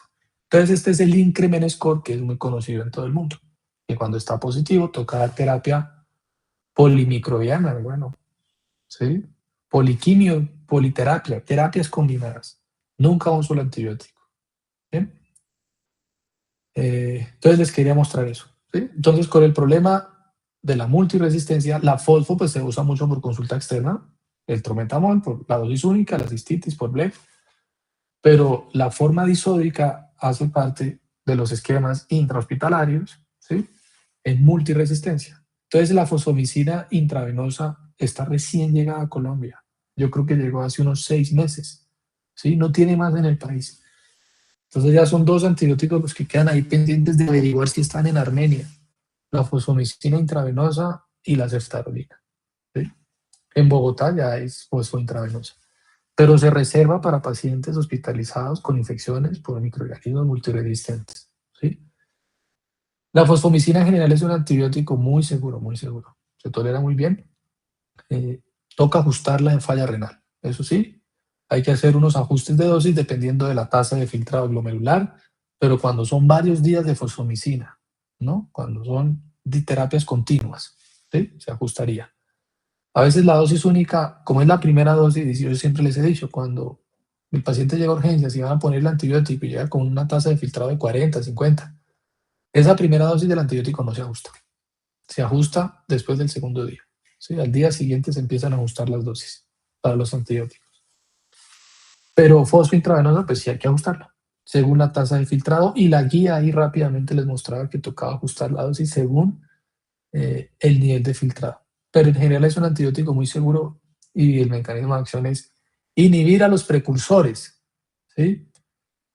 Inhibe una enzima que se llama MURA, ¿sí? Esa enzima MURA que tienen las bacterias es la responsable del precursor de la pared que estábamos viendo ahorita cuando les mostré el mecanismo de acción de la banco. ¿Listo? Entonces inhibe el ácido acetilmurámico, ¿sí? El ácido acetilmurámico, la síntesis de él. Si no hay ácido acetilmurámico, que es el NAM, el NAM, el acetilmurámico, el otro es el NAC, entonces no hay precursor de pared. O sea que la fosfo actúa antes, un paso antes del momento en el que actúan los betalactámicos, porque los betalactámicos actúan cuando ya están los precursores, cuando están los 2 precursores, cuando la pared ya se está sintetizando. Las La colitas fosfo, de alanina, esa, profe, que había dicho. esa es la banco, ¿sí? Entonces la banco y los betalactámicos actúan casi que en el mismo momento, cuando está ocurriendo la transpeptidación. ¿Listo? Esta fosfo actuaría muy parecido al ácido fusídico, el que estamos viendo. Y a la bacitracina, Mm. ¿sí? Cuando se están formando los precursores de la pared. Entonces, fosfomicina inhibe una enzima que se llama MURA, ¿no? Enzima MURA, eso tiene un nombre larguísimo. La enol pirubil transferasa. Bueno, es una transferasa que participa en la síntesis del ácido acetilmurámico, el NAM, necesario para la formación del peptidoglicano de la pared, de la bacteria, y por eso es que está en este grupo de síntesis de pared y no está por allá en síntesis de de folatos o yo qué sé, otra cosa, ¿no? Precursor de la pared. ¿Listo? ¿Estamos? Entonces la fosfo ahí fundamental, por eso que les acabo de contar. Cubre blebs, cistitis. Queda de tarea. Buscar las resistencias naturales de la fosfomicina. La resistencia natural de la fosfomicina. Así como la Klebsiella pneumoniae, es un resistente natural RN a la ampicilina, que debe tarea de buscar cuáles son los resistentes naturales de la fosfo, porque hay una cistitis que con fosfomicina no se curan. Y puede ser porque tiene una bacteria de estas que les estoy diciendo, de los resistentes naturales. ¿Quedó clara la tarea? Sencilla, bien. Siguiente grupo, los de la membrana. Bueno, colistina, solo sirve para gram negativos.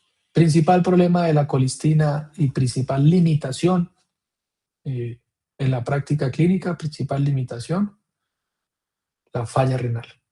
Es un antibiótico descubierto por ahí en 1950, es de los años 50. Entró en desuso porque los pacientes hacían falla renal. Entró en desuso porque los pacientes hacían falla renal. Pero cuando todos empezaron a morir de multiresistentes gram negativos, volvió a aparecer. Entonces hoy en día la colistina, a pesar de su altísima toxicidad, se usa cuando uno no tiene muchas opciones terapéuticas con el paciente, sabiendo la falla renal que pueden causar, ¿sí? Pero esa es la principal limitación de la colistina. Y solo sirve para gram negativos, y digamos que funciona como un detergente, ¿sí? Funciona sobre un detergente sobre la membrana externa de los gram negativos. Entonces acuérdense que la clase pasada les dije pues, que estaba el LPS, el lipopolisacárido. En esta imagen se ve más bonito. Polimixina es la colistina. El lipopolisacárido, ¿no? Entonces al formar un enlace con el lipopolisacárido, altera la arquitectura de la membrana externa de los gram negativos. Y si se desorganiza esta membrana externa, pues empiezan a perderse los nutrientes, no hay como mantener la viabilidad de esa bacteria, entonces se destruye, lisa la bacteria, la lisa. Entonces por eso se considera como un detergente, ¿sí? Como un detergente. ¿Estamos? Y ya habíamos mencionado el adapto, pero el adapto es para gram positivos y el mecanismo de acción de la adaptomicina es dependiente de la presencia de calcio, ¿sí? De la presencia de calcio. Entonces el principal mecanismo de resistencia de la adapto, porque como hemos hablado de mecanismos de resistencia de las betalactamasas, el meticilino resistente, el GET-MK, bueno, las PBP mutadas, es cambios en la polaridad de la membrana de la bacteria. Entonces la bacteria cambia su polaridad y repele a la adaptomicina, la aleja de la membrana.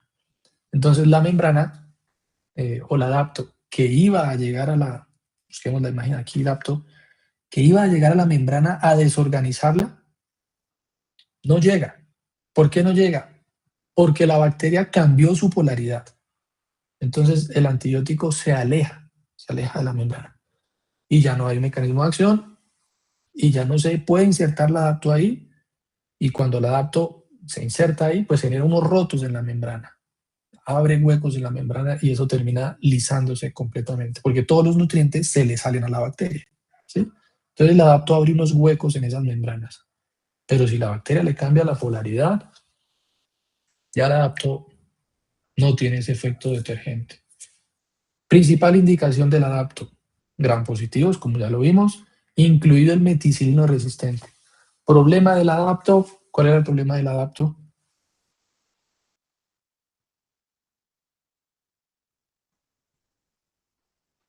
Nefrotóxica de pronto.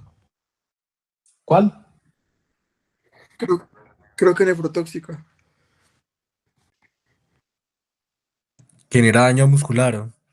Acuérdense, la M de músculo, ¿sí? La M de músculo. Entonces, si a la colistina le piden una creatinina para ver cómo va el paciente de su falla renal, al adapto le piden una CPK. ¿Listo? Una CPK más o menos cada 48, 72 horas. Porque los pacientes tienen riesgo de rhabdomiólisis por daptomicina. De hecho, los estudios los pararon. Algunos estudios los detuvieron por la rhabdomiólisis. pero se dieron cuenta que era porque utilizaban dosis muy altas, ¿sí? Más de 10 miligramos por kilo. Entonces, hoy en día son un poquito más conservadores, ¿no? 4, 6 miligramos, 8, 10 ya es una dosis muy generosa de Dapto. Por arriba de 10 ya ese paciente va a hacer una rhabdomiólisis. Y si usa otros medicamentos que causen rhabdomiólisis, como las estatinas o la terapia antirretroviral, ¿sí? Que lesionan el músculo, el riesgo es mayor. Entonces, en hospitalización suele pedirse una CPK para ver cómo va el musculito de estos pacientes. ¿Sí? ¿Quedó claro? Bien. La adapto, las quinolonas. Profe, ¿cuál es la que habíamos mencionado de algo de las personas jóvenes que se podían dar a las personas jóvenes? La banco se le da a todo el mundo. Ya Camilo dijo, profe, yo La he visto que eso le pone a ciprofloxacina. todo el mundo.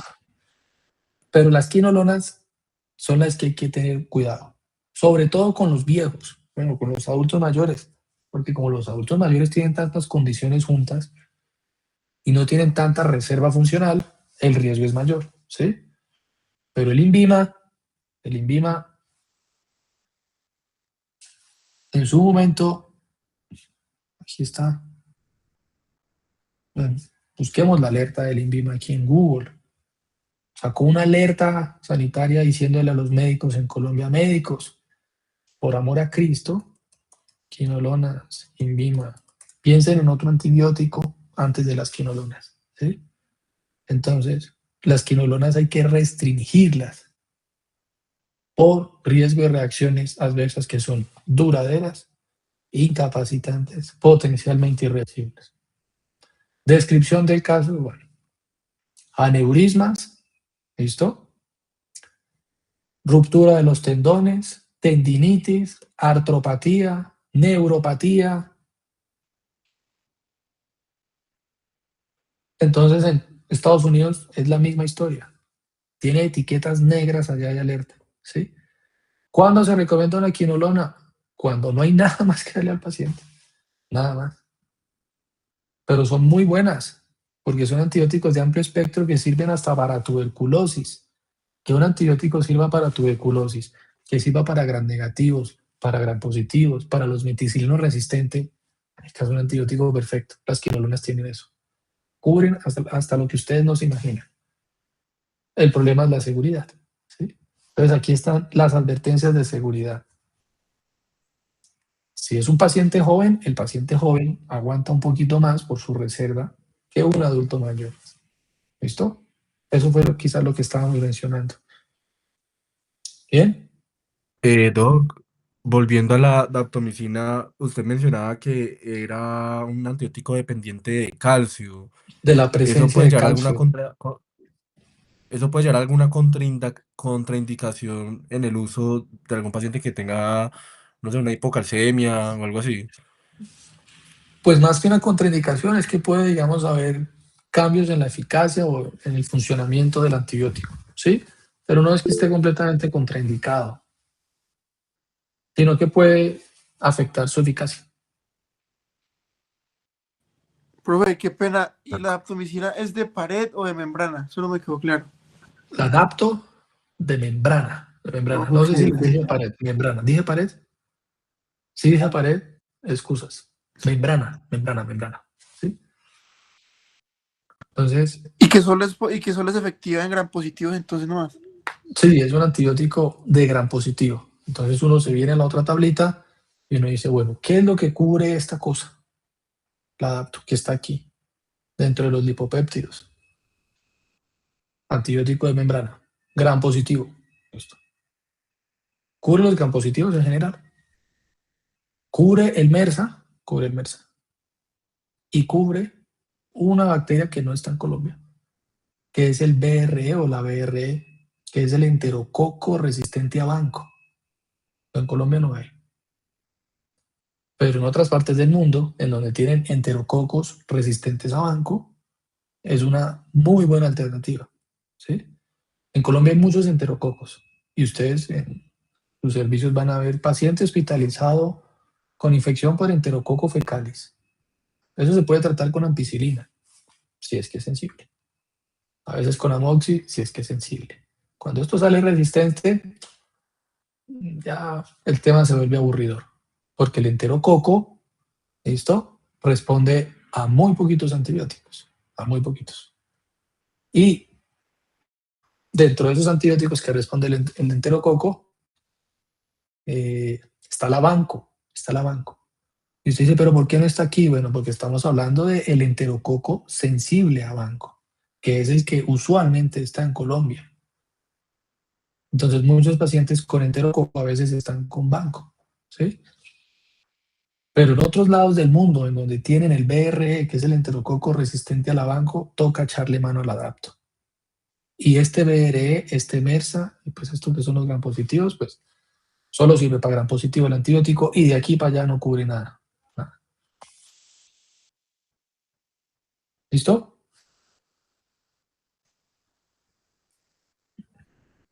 ¿Me siguen? Sí. Bien. Los que inhiben la síntesis de proteínas. 30S, 50S. Primer grupo, las tetraciclinas. 30S, tetraciclinas. Aquí hay una sigla que todo el mundo usa que se llama Clima Te Amo. Yo no sé si han escuchado esa sigla. Clima Te Amo. Yo no lo tengo en mi presentación, pero les ayuda a aprenderse el mecanismo de acción de estos antibióticos. Clima Te Amo.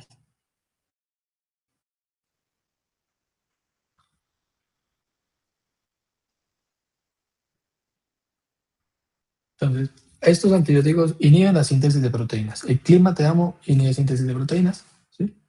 Entonces, C, el cloranfenicol. Es un antibiótico que ya no se usa por una reacción adversa en niños que se llamaba el niño gris.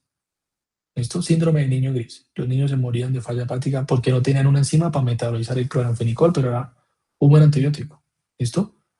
L, las lincosamidas. Las lincosamidas también inhiben la síntesis de proteínas. Ahí está la clinda. MA, los macrólidos. T, tetraciclinas. AMO, los aminoglucósidos. Entonces es fácil recordar por la sigla Clima Te Amo. Cloranfenicol, lincosamidas, los macrólidos, tetraciclinas y aminoglucósidos. ¿Sí? Clima, la primera parte de la palabra, son los 50S. Entonces el cloranfenicol, las lincosamidas y los macrólidos inhiben la unidad 50S. Y el resto de la palabra, el Te Amo, inhiben 30S. 30S. ¿Sí? Entonces es más fácil porque a veces uno en los parciales dice cuáles que era, 50, 30, no me acuerdo. Bueno, Clima Te Amo. 50S, los de arriba, 30S, el Te Amo. ¿Qué es lo que está aquí? 30S y 50S. Entonces dentro de las tetraciclinas, ¿no? Están los antibióticos como doxiciclina, minociclina, la misma tetraciclina, ¿no? Que son antibióticos que tienen una particularidad y es que cubren microorganismos atípicos. Ese dato es muy importante, estimados, en la vida real, en la práctica clínica, porque si ustedes se ven para esta tablita, pues uno vuelve y encuentra antibióticos que cubren gram positivos, un poquito de gram negativos, pero no habíamos visto ninguno que cubriera atípicos, ninguno. ¿Sí? Y las bacterias atípicas, como no tienen pared, entonces los antibióticos que actúan en la pared, usualmente estos de detrás, pues no funcionan, porque si no hay pared, como, ¿sí? No tendrían un buen efecto. Entonces, ese dato es fundamental y yo espero que el día del parcial todos nos acordemos de eso, ¿sí? Un paciente tiene una infección por un atípico. ¿Cuál antibiótico cubre una bacteria atípica? A, ampicilina. B, cefalexina. D, banco. E, tetraciclinas. Porque como el mecanismo de acción no depende de la pared, sino de los ribosomas de la unidad 30S, entonces Doc, Es pero importante entender eso. para típico sería el grupo de tetraciclinas o el De antibiótico tetraciclinas. tetraciclinas. El Las grupo, tetraciclinas, las el tetraciclinas. grupo. ¿Sí? El grupo, en general, las tetraciclinas como grupo, ¿sí? Por eso aquí te las ponen tetraciclinas como grupo, cubren los atípicos. ¿Listo?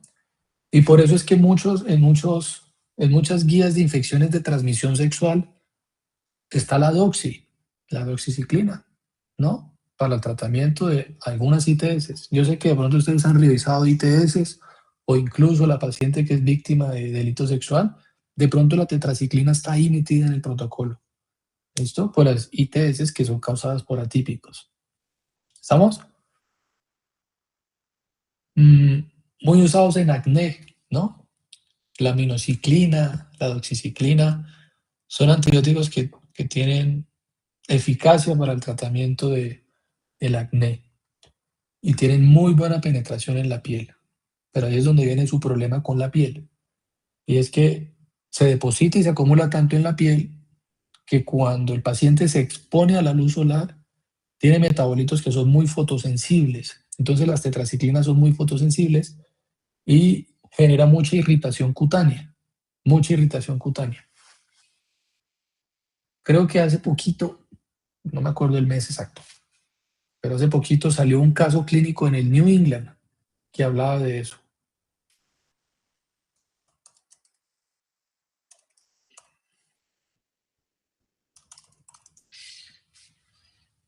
Un caso, hace poquito, no, este no era.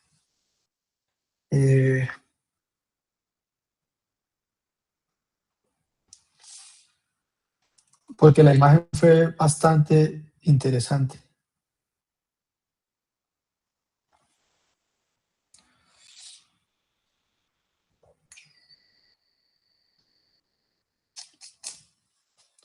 ¿Cómo lo buscamos, mano? ¿Cómo buscamos ese artículo? Creo que Con fue la con la IA, profe. minoxiclina. Busquemos con minoxiclina. ¿Con la qué? Con una IA puede usar muy fácil un artículo, que es de hecho el de New England, el que es Open Evidence. Usted le dice que es Este. el artículo y él se lo saca. No, este no es. No, Entonces busquemos Open Evidence.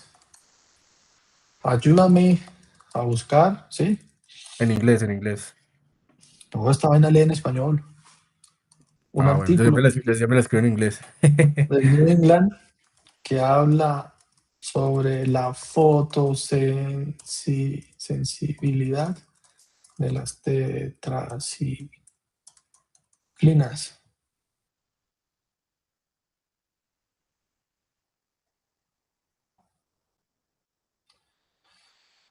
Aquí muestra uno, pero no es este. No es un artículo porque realmente no fue un artículo, sino como la imagen de la semana, ¿sí? Como el, el caso clínico de la semana con una imagen, ¿sí? Les quedo viendo la imagen, yo la tengo por ahí guardada, en donde muestran un paciente, una mujer era, que empezó a usar minoxiclina para el tratamiento del acné, bueno, le mandaron minoxiclina, y volvió con un montón de lesiones eritematosas en la piel por la exposición solar. Entonces el mensaje que nunca, nunca, nunca, nunca pueden olvidar en su vida como dermatólogos o como médicos generales o a lo que se vayan a dedicar, es que las tetraciclinas son muy fotosensibles. Y todos los pacientes que reciben tetraciclinas tienen que cuidarse del sol. Un paraguas, ¿sí? Estos antibióticos están completamente contraindicados en las embarazadas. Completamente contraindicados en embarazadas. Porque son antibióticos que se fijan al calcio. Al calcio. Les encanta fijarse al calcio. Entonces, en las embarazadas, cuando el niño está creciendo, pues no pueden dejar al feto sin calcio. Y en los niños, cuando ya nacen, pues también existe el riesgo de que se acumulen los dientes y genere manchas en los dientes, unas manchas que son irreversibles. Entonces hay muchas fotos por ahí de manchas dentales por tetraciclinas, para que no se les olvide que las tetraciclinas son de cuidado en los niños. Entonces nos quedan aquí manchas dentales. Por si les sale ahí en el parcial esta imagen, ¿no? Así. Bueno, les digo, bueno, ¿qué antibiótico causa esto? Así. Las tetraciclinas manchan los dientes, ¿sí? ¿Por qué? Porque es un antibiótico que se fija al calcio. Se fija, se pega. Eso justifica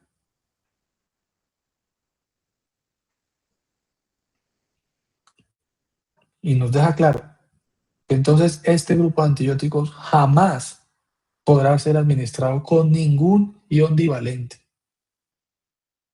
Entonces uno le dice al paciente, señor, no tome leche.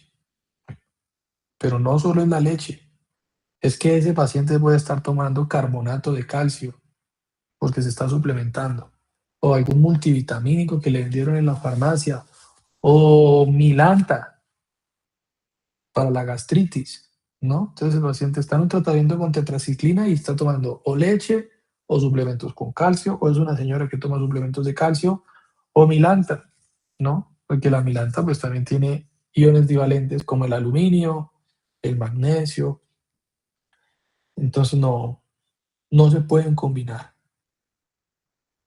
En caso de que eso ocurra, se pierde la eficacia del antibiótico. ¿Por qué? Porque el antibiótico queda quelado. El antibiótico queda quelado. Se queda con el calcio y no se absorbe. Un agente que está quelado en el estómago no tiene biodisponibilidad.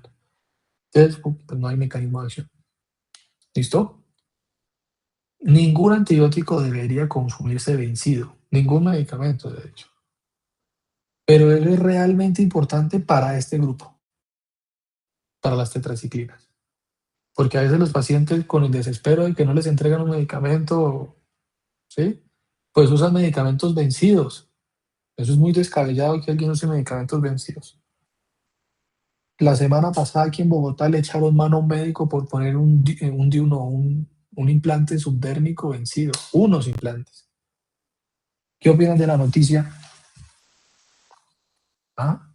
¿Cómo se dieron cuenta, profe? Uy, Ese no sí, era de la ¿Cómo que UNI. cómo se dieron cuenta? Pero pusieron unos implantes subdérmicos vencidos, man. yo escuché la noticia, profe. La No, vi eso es por internet, por terrible. Instagram. Eso no. Suspenden consultorio un médico por colocación de unos implantes vencidos a unos menores de edad. ¿Mm? ¿Cómo la ven? Ningún medicamento debería usarse vencido, ninguno.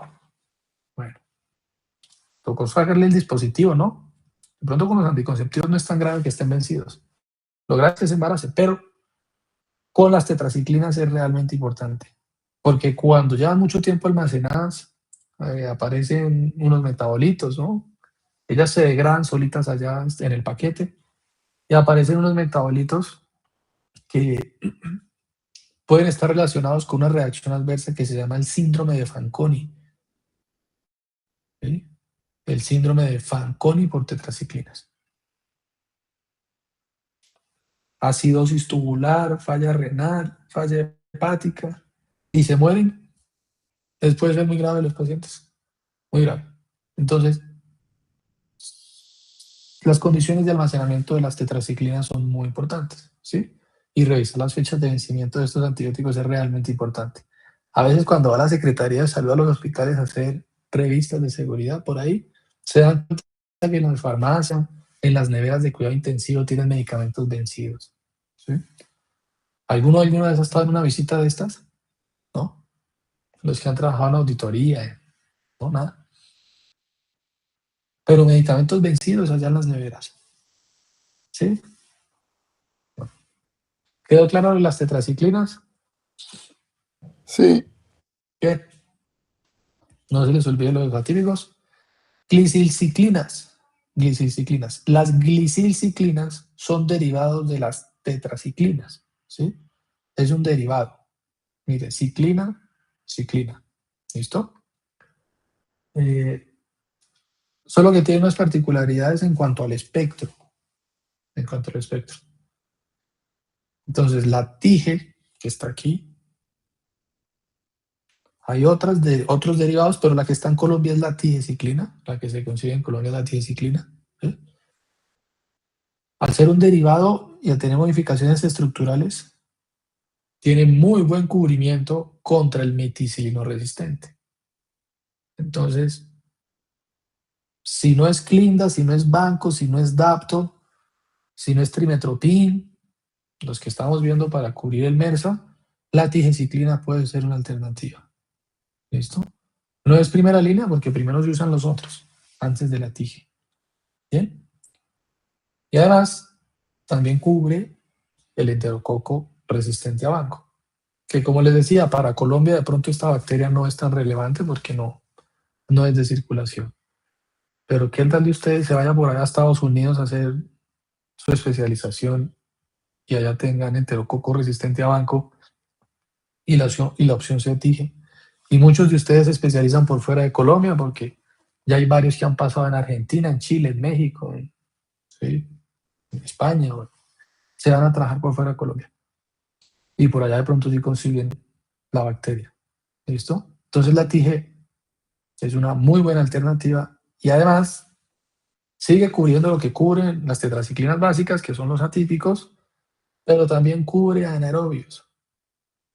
Entonces hoy en día la tigeciclina es un antibiótico muy importante porque es de amplio espectro, de mayor espectro que las tetraciclinas, ¿sí?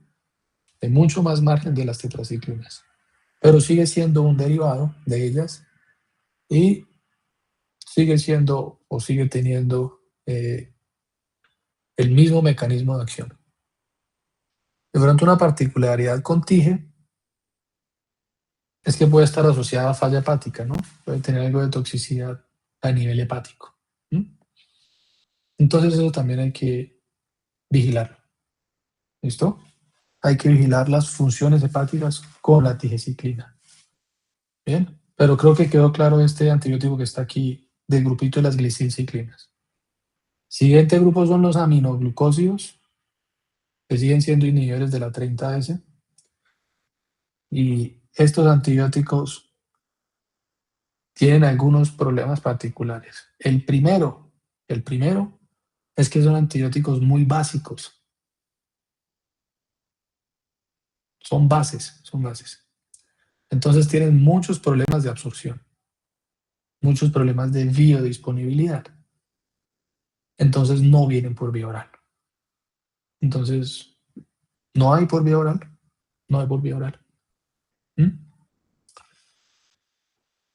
Y que sean tan básicos hace que sean medicamentos muy hidrosolubles. Muy hidrosolubles. Entonces el volumen de distribución de los aminoglucósidos es muy bajito. O sea que son antibióticos malos para penetrar los tejidos. ¿Sí? Porque el paciente se lo inyectan y el antibiótico ya está buscando el riñón para irse. ¿Listo? Ya está buscando su salida. Entonces esos son problemas. No penetran bien, no se absorben bien. Para tener efectos sistémicos, toca por vía parenteral. Toca inyectarlos. ¿Sí? Hay unas presentaciones de los aminoglucósidos que son tópicas.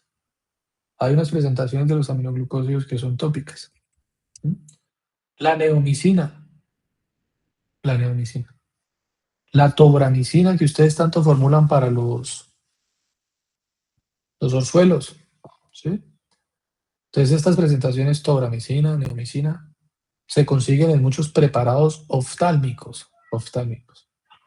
Cuando un paciente llega con conjuntivitis infecciosa, donde el médico general, usualmente lo que le formulan es polimixina más neomicina más corticoide tópico, dexametasona o el que hayan puesto en la gota. Pero esto es súper formulado por consulta externa, en gotas oftálmicas, ¿no? ¿Sí las han visto? De pronto hasta ustedes le han formulado eso en algún momento de sus vidas. ¿No? Seguro, seguro. Busquemos una presentación porque estas goticas son relevantes por consulta externa. Neomicina, veales. Google lo sabe todo. Imágenes. Mixoftal está. 29.000 pesos en Farmatodo. Tiene corticoide, tiene neomicina, es tópica y no se absorbe por el ojo, y tiene polimixina, uno de los antibióticos más tóxicos que acabamos de ver, que es el grupo de las polimixinas, y que es el que causa falla renal. Pero como son tópicos, son tan hidrosolubles, no se absorben bien y están diseñados para quedarse ahí en el ojito. Entonces esto casi que mata todas las bacterias del ojo. ¿Sí? Entonces vienen por presentaciones tópicas algunos aminoglucósidos, como esta, o la misma tobramicina. Ustedes también van a formular mucha tobramicina, que a veces pronto se embolatan ahí tobramicina para el ojo, ¿no? Estas, las mismas. Tobramicina, un aminoglucósido tópico. Es tópico, no tiene efectos sistémicos. No va a llegar al riñón, no va a llegar a la sangre, ¿no? Para la mucosa del ojo. ¿Listo? Entonces estos nombrecitos que están aquí, pues, se refieren a esas presentaciones oftálmicas que estábamos viendo. Les decía que son muy hidrosolubles, que detestan el ácido, entonces no se absorben por vía oral. Y al ser tan hidrosolubles se concentran, estos antibióticos se concentran muy bien en las células tubulares.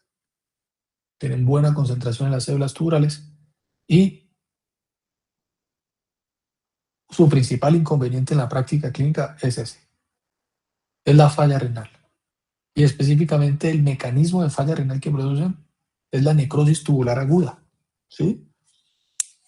Hay otro mecanismo de falla renal con los medicamentos que puede ser la nefritis intersticial, pero las nefritis intersticiales son como reacciones de hipersensibilidad del riñón.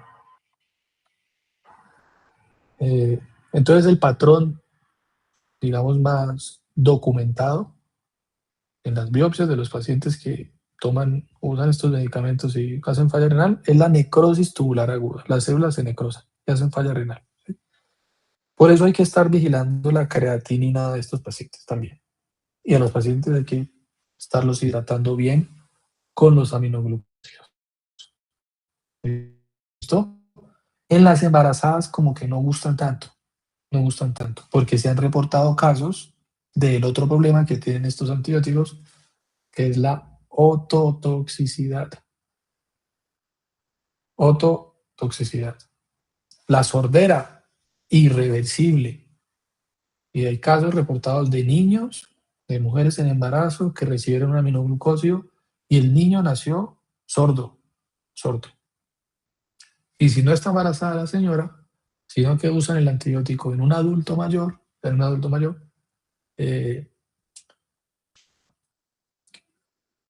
puede generar sordera irreversible. ¿Listo? Entonces los dos problemas más relevantes de los aminoglucósidos, que nunca se les puede olvidar, la falla renal y la ototoxicidad. Esos dos. ¿Listo? Y sus problemas de distribución que tienen y de penetración a tejidos. Sin embargo, son antibióticos que pueden cubrir algunos microorganismos que son interesantes, como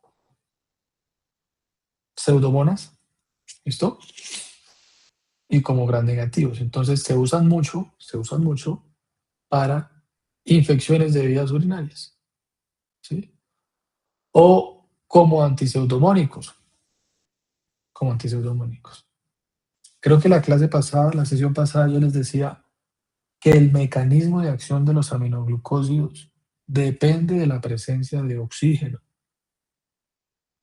El mecanismo de acción de estos antibióticos depende de la presencia de oxígeno.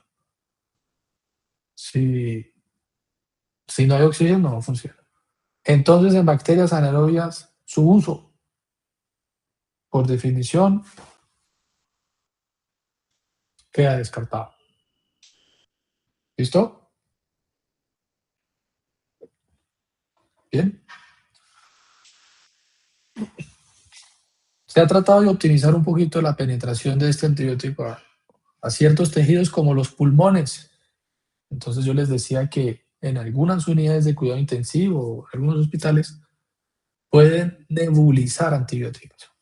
Entonces a veces a los pacientes les dan tobramicina nebulizada, pero tiene que ser un dispositivo especial para lograr esta penetración al tejido pulmonar. ¿Quedó claro? Los datos claves de este grupito. Sí, doc. Bien. Profe, ¿y hay un mecanismo de resistencia de pronto contra ese grupo de antibióticos? Sí. Cambios en las unidades ribosomales, acá. ¿Sí?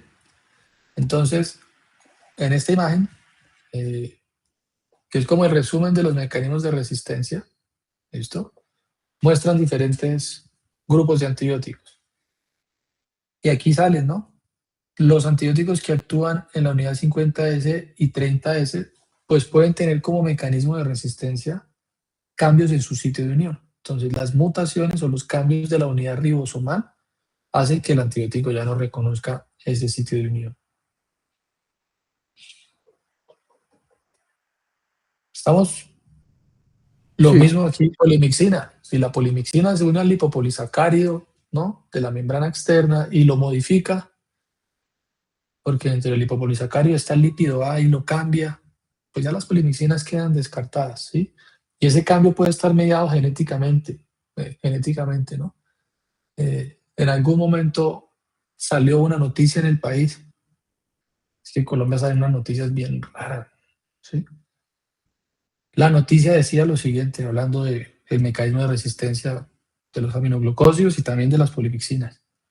La noticia decía, ¿quién le metió este gen a mi chorizo? Uno lee eso y diga, ¿sí? ¿Quién le metió este gen a mi chorizo?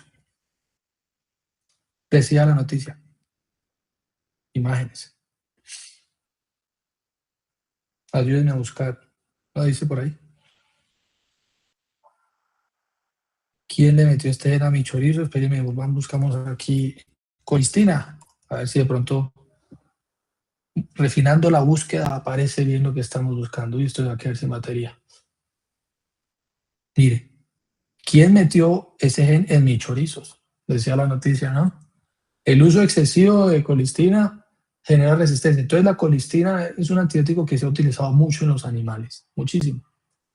Y los animales han adquirido un gen, que es el gen MRP, y esto salió en el INVIMA, ¿sí? Y el INVIMA en su momento sacó un informe, ¿no? El INVIMA detectó un gen responsable en muestras de chorizo y carne. Y el ICA prohibió usar este antibiótico en los animales en Colombia. Lo prohibió porque se dieron cuenta que era tanto el uso que los animales habían desarrollado un gen, el MRP o el MRC1, era una cosa así. El gen MCR1, ¿sí? Y este gen era el responsable de la resistencia de las bacterias a la colistina, Entonces, ¿qué estaba pasando? Que esas carnes, los chorizos y los vacunos, ¿listo?, tenían ese gen y que podía haber una transferencia del gen hacia los humanos. Conclusión, este gen es muy importante en la resistencia a la colistina. Y desde esta noticia en el país, pues uno no sabe si es cierto o no. El INVIMA lo prohíbe, pero allá los